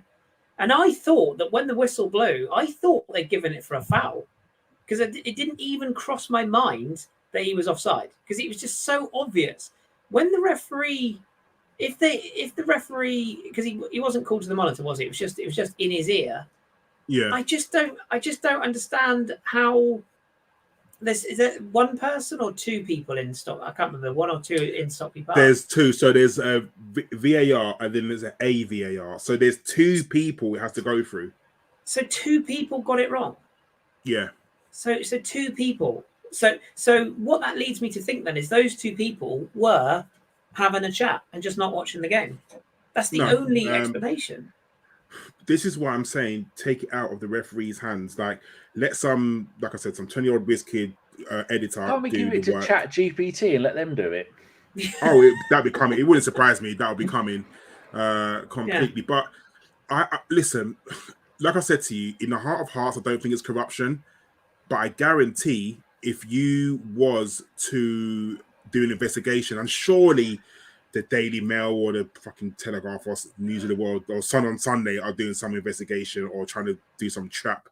And it wouldn't surprise me this season if there's some sort of corruption within the PGMOL. And I just think the problem is they have a monopoly over refereeing because the FA and the Premier League don't have any other body to go to. It's not like, there's a tussle for, let us referee games, let us do it. Like, there's just one body. Now, surely you must be thinking to yourself, the FA must be thinking, guys, come on, like, you need to do better than this. And like Femi said in the chat that Howard Webb is trying to change the old school system. And yeah, he probably is, but refereeing has gotten worse since he's taken over. No one can't say it hasn't, because it has. The only thing that's happened, he's made his mistakes more transparent. So whereas, the old school days where they would hide it, we made a mistake, we just let it go. It's now being more transparent of apologizing and things like that. But what do apologies do? Like, Liverpool are not going to get us 3 points back. Arsenal are not going to get that draw back from Brentford. And who knows what would have happened if we had won that game against Brentford. Momentum goes with you. Do you know what I mean? Like, if we had won that game against Man United, if we've gone 1-0 up. So, whereas Liverpool have said, we're going to investigate or explore our options, nothing's going to happen. So shut up. Like, stop making it about yourselves. Like, it's not just you. You're just the latest team to be on the bad end of refereeing decisions. It's just not about you, Liverpool. No, I just want to make that absolutely clear. It's not about them. I do agree. Like, I hate feeling sorry for them, but I was amazed that Klopp didn't literally light the whole stadium on fire on. Well, he said it, innit? He goes, it's funny for you, but for me, my bank balance just gets lighter. And I guarantee if he had reacted, of course they would have fined him. And they'd have thrown the book at him, Yeah. And it would have been one time where I'd have said he's fair enough to go off it. Yeah, so I hear it. I get it why he didn't do it. So, and the thing is, Chris, what's annoying is that in a couple of weeks, we'll be talking about the latest refereeing mistake, because it's going to happen again until something gets done. And listen, you, me, and Danny are just three guys talking on a podcast, and we can come up with ideas of what we think should happen, and whether they are implemented or not, we don't know. But surely there's got to be some consensus where they say, okay, we've got to look at all the things that we can do and implement something. Yeah, like, even if, like I said, like, even if you just take the technology away from the referees and let someone else do it, and then all the VAR, all the video assistant referee has to do is make a decision. Not about drawing lines, just make a decision. That is it. Like, nothing else. I agree. And that takes pressure from. I agree with you. I think the only thing I'd add to that is I agree with you. I would employ professional VAR. Like you said, there'd be enough people who'd want to do that job. Employ professional VAR technicians that are nothing to do with PGMOL. If anything, employ them through the Premier League, or employ them as a separate entity. Like Hawkeye is nothing to do with the Premier League, is it? It's its own entity. Employ them through Hawkeye or whatever, and have them as an independent body who work on behalf of the Premier League, whatever. And the other thing I would also do is I'd put the power back in the on-field referees' hands, because I think that's gone wrong as well. I'm not saying our referees are particularly good, because I don't think they are, but too many times, when we're seeing this, go and have a look at that for us. What's the point? Because they're going to fucking change their mind. Because as you say, if you replay that, and I know we disagree slightly on the Curtis Jones one, but it's a contact sport. Injuries happen, clashes happen, and this whole endangering an opponent. I said to Danny off podcast, there's a difference between Roy Keane, Alfie Haaland, that's I'm going to do my opponent. And there's a very big difference between that and endangering your opponent by trying to win the ball. Like, there just is. If you go onto a football pitch, just like if you cross the road from where you live now, you're in danger of being hit by a car. It's just facts. Like, a slight, you look the wrong way or you walk out the wrong place, you get hit by a car. It's endangering an opponent. There's a difference between intent and just a missed time or a slip or whatever it may be. And if you put the referee, as you said on Saturday, I think I'm right in saying, he booked him, didn't he? He booked Curtis Jones, and then he got sent to the monitor. Yeah, the booking was enough because that referee booked him on the basis that he was late, because he was, that the challenge was dangerous because it turned out to be dangerous. But there was no intent there, and I don't really buy into this. He's not that kind of player, but you could see he wasn't trying to do him. You could see that. And the only reason he got sent off was because of that still that Danny put on the screen earlier on, where the studs are above the ball. And I know I had a chat with a couple of people on Twitter, and I was speaking to one guy about it, and he was saying, so if that happened to Saka, you'd be fine with it, would you? And I'd be like, yeah, because, of course I'd be pissed off at the time, because that's your instinct. But that freeze frame on the screen there, that's the image that the referee sees, and that's what he's acted on. He hasn't acted on the speed of the play, and the look at both the players are looking at the ball. Both of them. And this is my issue. If you do a replay, play at full speed.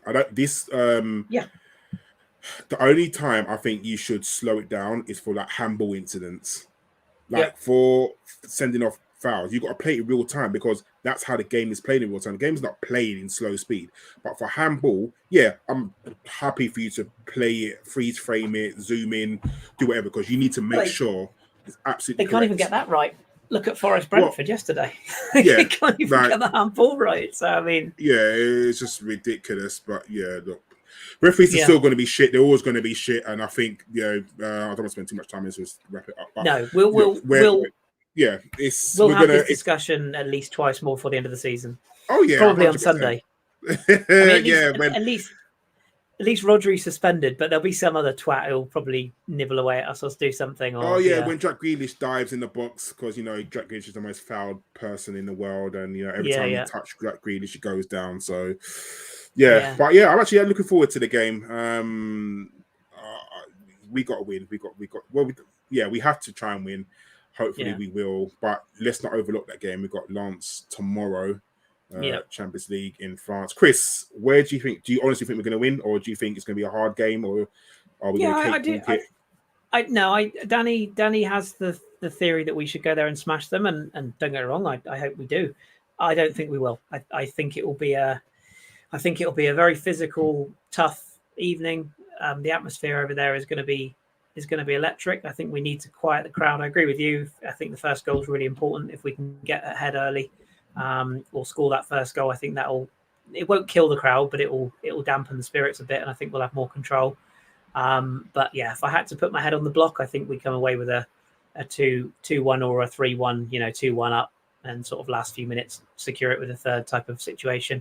But I don't actually think there'll be that many goals. I wouldn't be surprised if we came away with it with a 1-0 or a 2-0 or something. I don't think it will be a swashbuckling performance, but I'm happy to take any sort of win from that game personally. Who've Man City got, by the way? They got, I don't know, SpongeBob Rovers on Wednesday or something at the end. He had young boy, someone. Oh God, RB Leipzig. Okay. Oh, it's away. All right. Well, that's to be fair, they're in decent nick, Leipzig, this season, and they'll be looking for. They lost 8-2, didn't they, last year? Was it 8-2? I think it was. Smashed them, didn't they? Yeah, they lost by quite. Haaland got like 5 or something, didn't he? So I wouldn't be surprised if Leipzig put them through the mill in that game. So that's a little advantage to us potentially. I would suggest if City are there, and 7-0 they lost at Man City. 7-0. There you go. And Haaland got 1, 2, 3, 4, 5. Yeah, 5. And obviously, if Leipzig play, like the German fella or the Spanish fella or the Hungarian guy or whatever, then Pep might be in some problems. So I wouldn't be surprised. Is that Wednesday as well, City, or are they tomorrow? is on the 4th. So Wednesday. So we get an extra day off as well. So, and these, I know they're marginal things, but they are marginal things. Man City have got to come to us as well. So they've got to drive. Listen, it should be an exciting game, and hopefully we give them a good game. And I guess all we hope for is we try a win and no injuries. That's what we want. Yeah, that's what we want. It doesn't matter how you perform. We're starting to get players back. I see Thomas Partey's back in training, and I for one, we're going to wrap it up soon because we're going an hour and a half. I can't wait to see the midfield of Partey, Reiss, and Odegaard. That's the midfield I really want to see, and I think if we do get that midfield going and playing well, I think that would be a midfield that not a lot of people want to come up against. I'm gonna remember you said that when on Sunday, Partey's at right back, and no, this is what I'm saying. I don't. This is why Gabriel's sent to somewhere in like the Congo for the weekend or something. This is why I specifically said a midfield, not him playing right back. I mean, we can't. If Zinchenko's there, there's no way he's going to play two. He just can't. He can't do that again. There's no way. He can't. He's playing two inverted fullbacks. So there's no way. Yeah, we'll see if. I know they're good centre backs, but they're not that good. No, they're really not. No. We have to stick with our formula. It was a nice idea, Mikel, at the time. You've had your fun. Now we stick with what we're doing. Thanks. Never play Partey at right back again. Just quickly, would you take Partey to France tomorrow, or would you leave him at home and get him fit for Sunday? Depends how. He's definitely not going to start on Sunday. No, I don't think he'll start tomorrow either, though. I think they'll take him. No, he shouldn't start. But if he comes up for the last 10, 20 minutes, he needs some, obviously, match fitness, doesn't he? Yeah, that's what I'm thinking. You need to test that thigh to see what it does. So, yeah, I would take him to France. Wouldn't start. And if we can wrap up the game and he can come on for Declan Rice or whoever, we'll see. But, yeah, I would. And hopefully, he has enough minutes in him to get on the pitch. Yeah, absolutely. And Danny, would you go with Jesus, or as I can't get this out of my head after listening to Arsblog this morning, Little Eddie? Would you put Little Eddie up front, or would you, and this Jesus on the left thing again, or would you go with Jesus? No, I wouldn't even play Jesus at all on the bench. If we need you, we'll bring you on. This is the kind of game that is Eddie's level, as we found with Balogun. That league is his level. He's gonna do quite well there. Hopefully they'll see Eddie will get a bag of hat trick, and then Monaco will go, "Oh, hello, we'll have you." They definitely won't do that. Another 40 million, or PSG or someone, and he goes on to be the new Ibrahimovic. But no, I'd play Eddie up front, and I think Trossard was Trossard on the bench. He was definitely sat. He was on the bench. He didn't get on. He's back fit. Yeah, I would actually play Trossard as the false nine tomorrow. Personally, that's what I would do. He has the ability for someone who has the ability to play the Martinelli, the Jesus, the Odegaard, and the Saka roles. He doesn't really get to play many games, does he? Because he can play in all those positions. But I'd let him play. Yeah, I'd play him. I'd play him. I'd play Nelson, and I probably would play Saka in this game just because, I would try and get him off as soon as possible. But that sounded wrong. But I would probably play Nelson as well. I thought Smith Rowe made a pretty good contribution on Saturday as well when he came on. Yeah, he was electric. He came on. I know it was sad that he missed that chance, but that was the first game he started in the league. In the League Cup was his first game he started in 355 days. I think Tom tweeted. But fair play. He took his chance in that game, and then it was him that came off the bench at the weekend. Whereas 3 weeks ago he wasn't even getting off the bench, was he? So, I'd like to see what would happen. I wouldn't actually be surprised if we started Havertz as the 9 tomorrow, and played. Well, now he's on goal scoring form. At a time. Well, no, I'm just thinking away from home. A bit of physicality up front. That would then allow you to bring Trossard in for Martinelli on that left side. You could then stick with Saka on the right, Odegaard in the 10, and then you could play Reiss and arguably Fabio Vieira in the holding positions. So I wouldn't be surprised. I think Eddie probably will play, but I wouldn't be shocked if Jesus didn't play. But I don't know. It's a tough one, isn't it? With Mikel at the moment, who the hell knows? I mean, he's doing his own thing in terms of selection. But I mean, Partey for his national side plays as a kind of attacking midfielder, doesn't he? Yeah, he's their best player, so you never know. It might get a game there. It's always been a myth that Partey is a defensive midfielder because he's absolutely not that at all. But I saw a tweet that said like you were saying, you want those three playing together, and they had Partey playing in the DM. That's not where Partey will play. Partey will play in the Xhaka role. Yeah, Reiss will play in the against City. Yeah. I think Reiss will play the deepest. Partey will be slightly deeper, and then Odegaard will play alongside Partey, but slightly in a more free, deeper, free reign. But I think somebody put in the chat. I'm just trying to find it now. I can't find it. Somebody said, I'll have to scroll up, but they were saying I'd absolutely love to beat City, and I genuinely think, as much as tomorrow's game is important, beating City would be a massive. Oh, it's Pete. Yeah, there you go. Pete's on my thought process there. I think it would just be a massive, because that result at Wolves proves they're human, and I'm sure, like everybody else in the chat and like you two, when they equalised on Saturday, I went, well, they'll win 4-1 now. That's that. I thought Wolves had their chance. They were 1-0 up.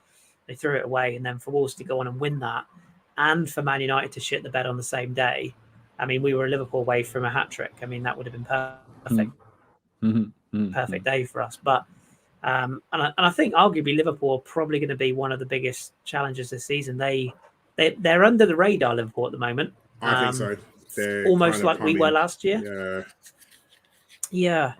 But the weird thing with them at the moment, to me, is it feels like Liverpool feel like a club at the moment that have got nothing to lose. They're able to rotate in the Europa League, but they feel like a club that's sort of getting results without really anyone noticing them, and that always worries me with a club of that stature. So we'd like to put them. And they've got some really nice fixtures coming up as well. The next they have 4 or 5 fixtures. They get on a run.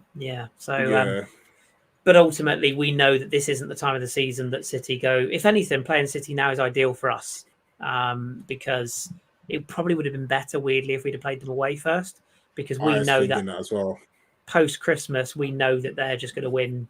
14 on the bounce. Yeah. So that's why I think there would be a massive swing in our favour if we can win on Sunday. Not only would we go above them and actually be a point above them, but I think we'd also open up, the likes of Liverpool and Spurs. Obviously, that they all think they're going to win the league. The stupid idiots, but it will prove to other clubs that someone can get at them, that they can beat them. So. Chris, what are you on about, Chris? Spurs have already won the league. They've done the victory parade on Saturday.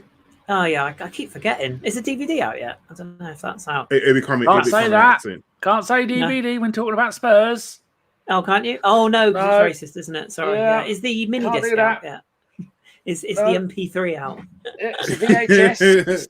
Del Boy VHSs. The Betamax. That was to be fair, Betamax was the last time Spurs won anything, I think. So. That seems fair enough. That's been optimistic. Just a bit. Bless them. Oh, that guy playing the trumpet. Fucking hell. Anyway, do we have any questions, Danny, before we hightail out? Yeah, we have a couple. We have Phil Macker says, so does VAR need to be paused until we get people we can trust to update it? No, they'll never. Yeah, I don't think they ever will. But there needs to be some sort of change.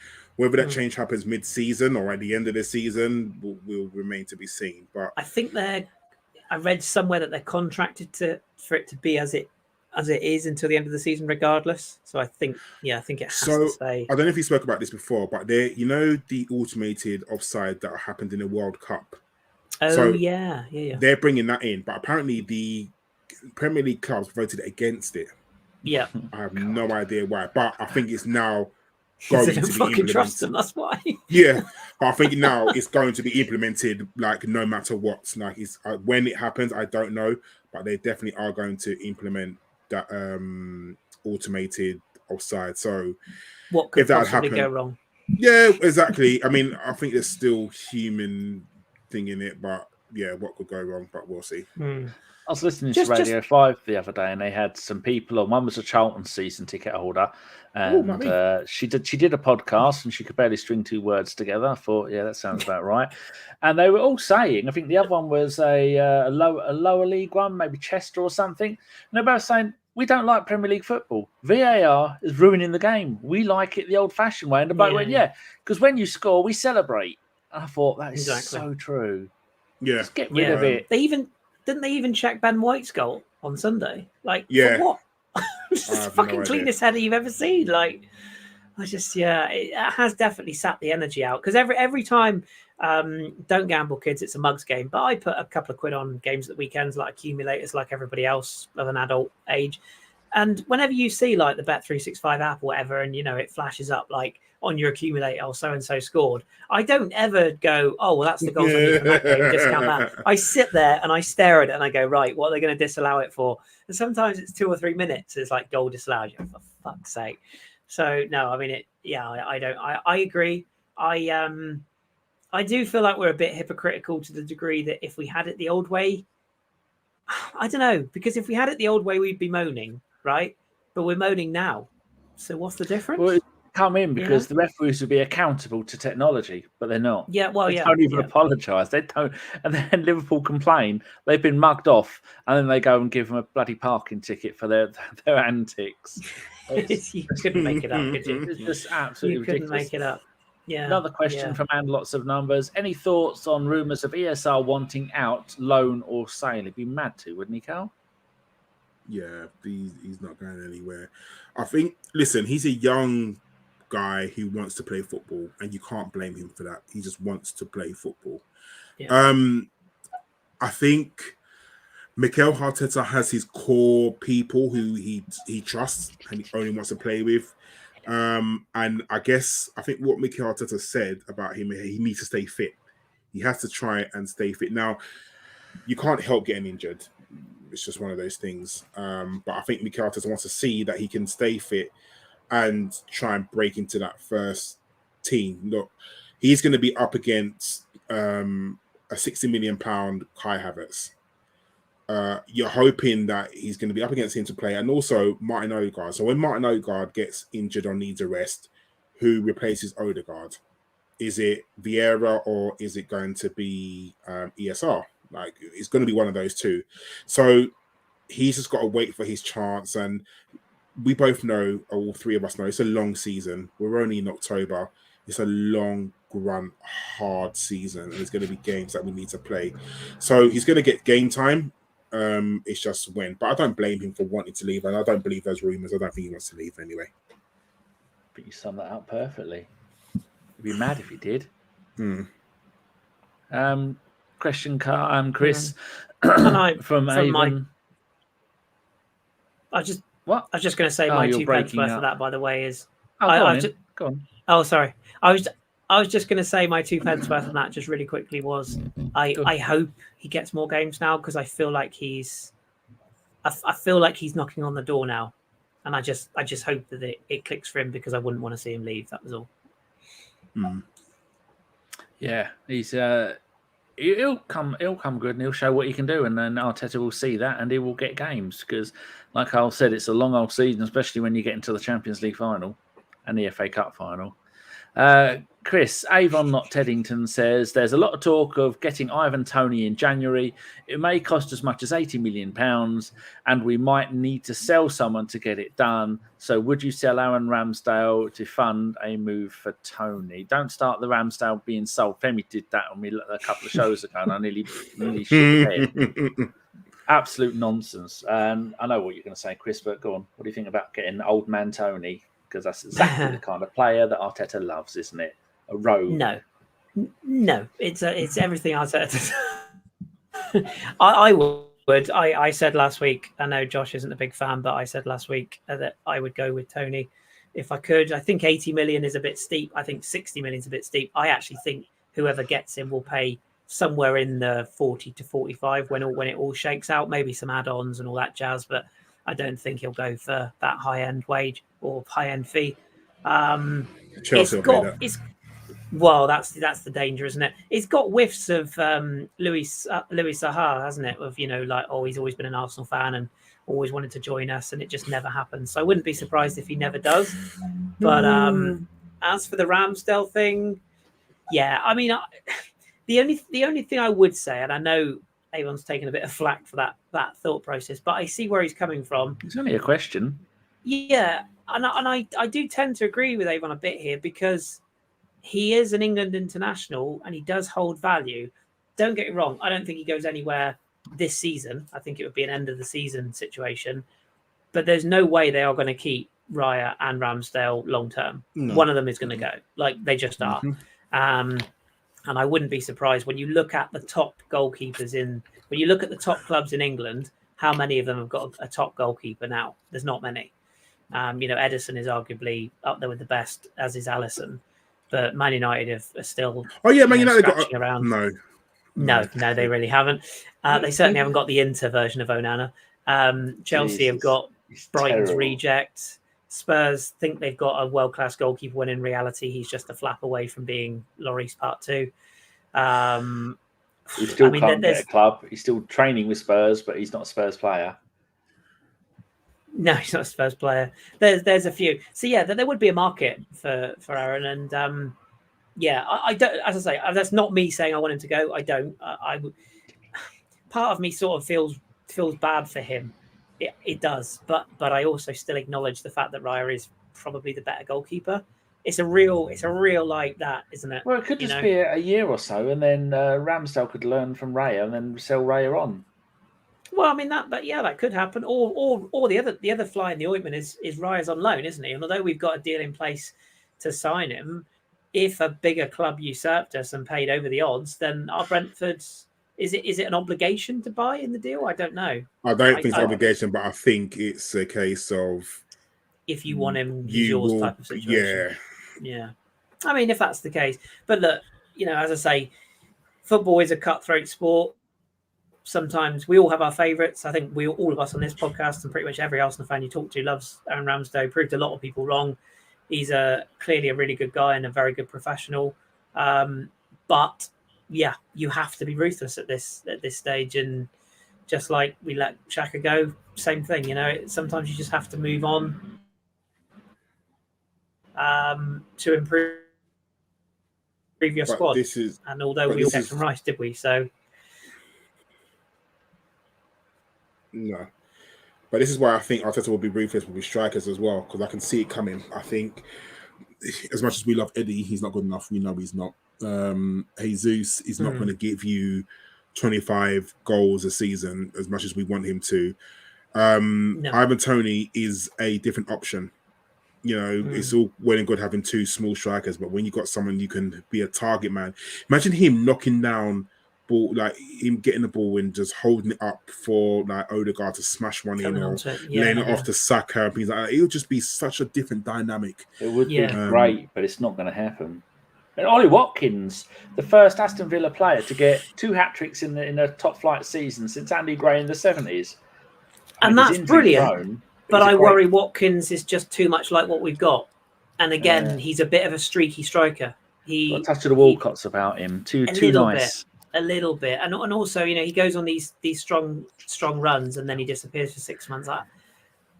Tony's just that bit different, and he's got a personality, not just in the betting shop, but he has that bit of. I think I said it on last week's pod. He's a bit of an arsehole, and I quite like that. He reminds me of like a fit, mobile John Hartson type of, and he believes in himself as well, like Zlatan would do. He thinks he's the best, and he is pretty damn decent. But there's a bit of Callum Wilson about him as well, isn't there? Like, not really fashionable, but has just carved out a really, really good career for himself. Like, he's never going to get into any World 11, but this is a guy. Was it Wigan he came from originally? Like a few years back. I mean, he was a nobody, and I think he was a Peterborough in his early career. Wasn't he at Wigan as well? I may be wrong on that, but yeah. But he was in the lower leagues, let's put it that way. And yeah, I just think certain teams just fit strikers. Like seeing Jamie Vardy smashing one in for Leicester at the weekend and giving it the whole, look at the name on the back of my shirt. I'm just like, he's such an absolute bellend. But if I was a Leicester fan, I'd love it. Jamie Vardy is like the modern day Ian Wright, isn't he? Like Northampton. Just winds up. He was on Wigan at Northampton, home. Bloody hell. He started his career at Northampton, then Newcastle, played 2 games, and Barnsley loan, Shrewsbury loan, Scunthorpe loan, Wigan loan, Scunthorpe loan. He was at Wigan. Mighty posh. Yeah. And then Brentford, 1 game for England. He's done the rounds. And again, part of me likes that in a striker. He's done the graft. He's done the hard yards. He hasn't just come out of the Arsenal academy or whatever. He's or the Man City loan market. He's done the rounds. He's worked his way up again, like a Vardy character. So I don't know. I just think if the price is right, but like you, Karl, I think Chelsea, Spurs, arguably, I think there'll be other clubs that'll be sniffing. So I think Spurs will, because Spurs haven't spent that Harry Kane money. And they need a striker because that pitching head full ain't getting goals. So And Brennan Johnson's injured now, isn't he? Yeah. So I wouldn't be surprised if they go in for him. The only other interesting name, just while we're on the subject, was like Rudy's put in the chat. There's a lot of talk about Pedro Neto again at Wolves. We were linked with him, weren't we, last season before he got that injury? And again, did he score against? I think he's City? a very hard. Yeah, well, it's given us an own goal good from Diaz, but he's electric. But he, for me, he's your Saka, not replacement. He's your Saka competition. If he's not your striker that you go for, but he definitely is starting to find the form. He's only 23. He is, and he's finding the form because I think it was an Achilles injury or something. It kept him out for like 6 months, but he's finding the form that he had before the injury again now, and he's definitely one that will be. He'll go for money. I wouldn't be surprised if he ended up at Man City. Actually, he's that type of player. If they move on Bernardo Silva in the summer, I could see him coming in there. But yeah, didn't they bid for him in the summer? Am I bugging? I don't think we ever did. I think there was talk of it, but I don't think we did. Oh, Man City. No, they got Matheus Nunes, the other Wolves guy. Oh, yeah, that's it. Yeah, they do look alike. Who was one they got from Chelsea? Was it Kovacic, the defensive midfielder? He shit the bed, didn't he? That's well, he's probably going to play on Sunday, isn't he? In that Rodri role. So, at least we know what we're coming up against. I think Guardiola's going to do something very Pep-esque on Sunday. I think he's going to do something where he plays without a goalkeeper. He'll just play Ederson up front or something. I just think he's going to do something completely I had a feeling wild. as well. And I was talking at work today, and I was trying to guess what he would do.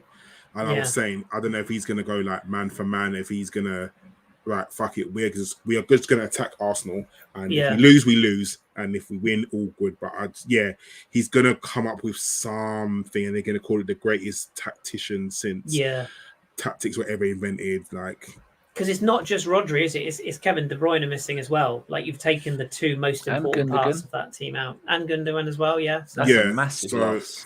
Yeah, so I mean, one thing's for sure, it won't be Calvin Phillips.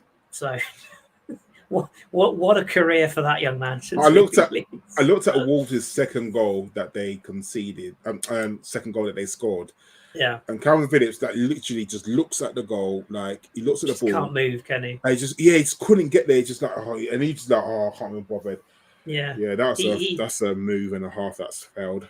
He's the classic. He'll always play for England, but he'll never play for Man City signing, isn't he? So, yeah, and it's a shame actually because he is quite a good player, I think. But, yes, his career will wander off to Everton to die in January, I expect, somewhere like that.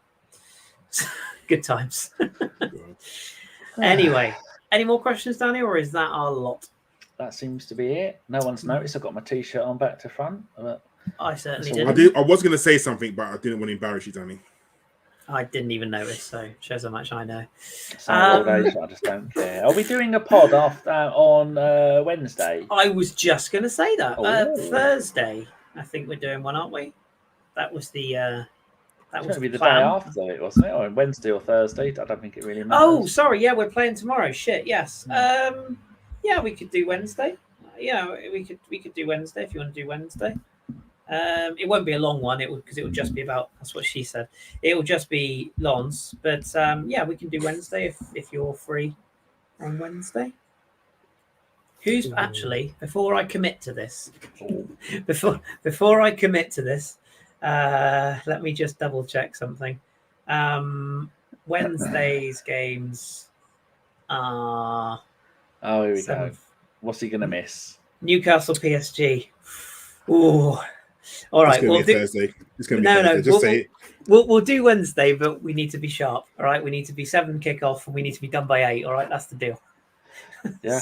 Well, you're one who never shuts up. I know. That's it. So it will literally be, hello, good evening. I'm your host, Kris. Arsenal 7, Lons 0. Thank you and good night. That'll be it. That'll be the podcast.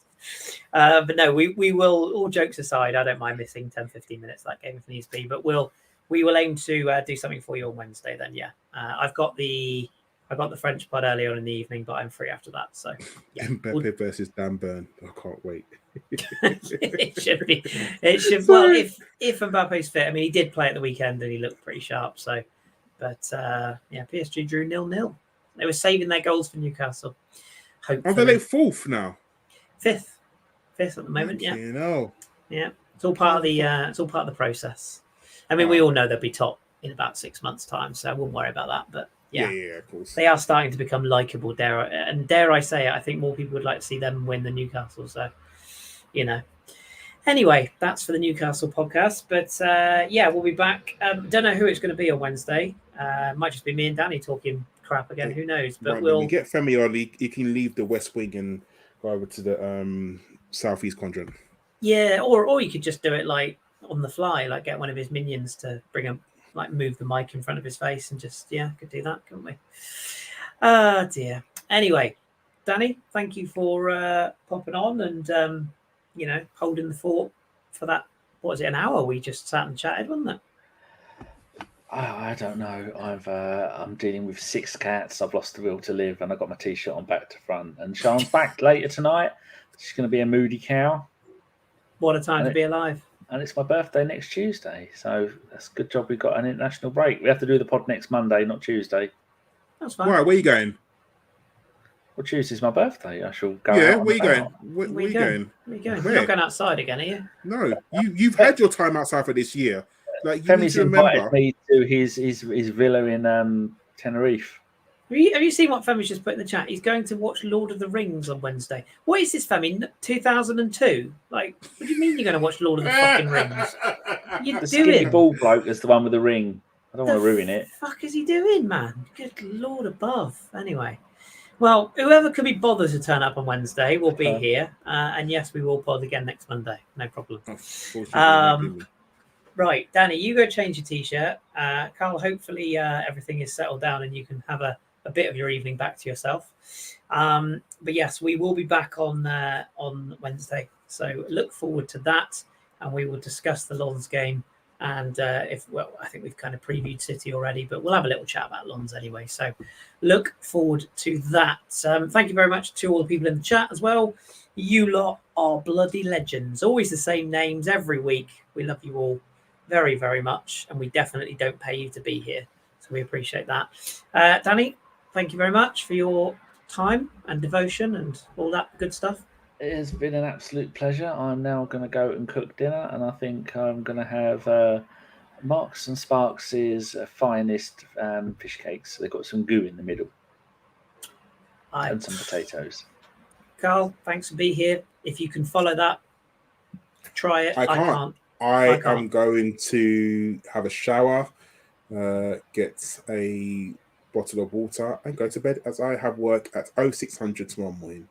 Ugh. Gross. I have work at 0900 and that's early enough for me.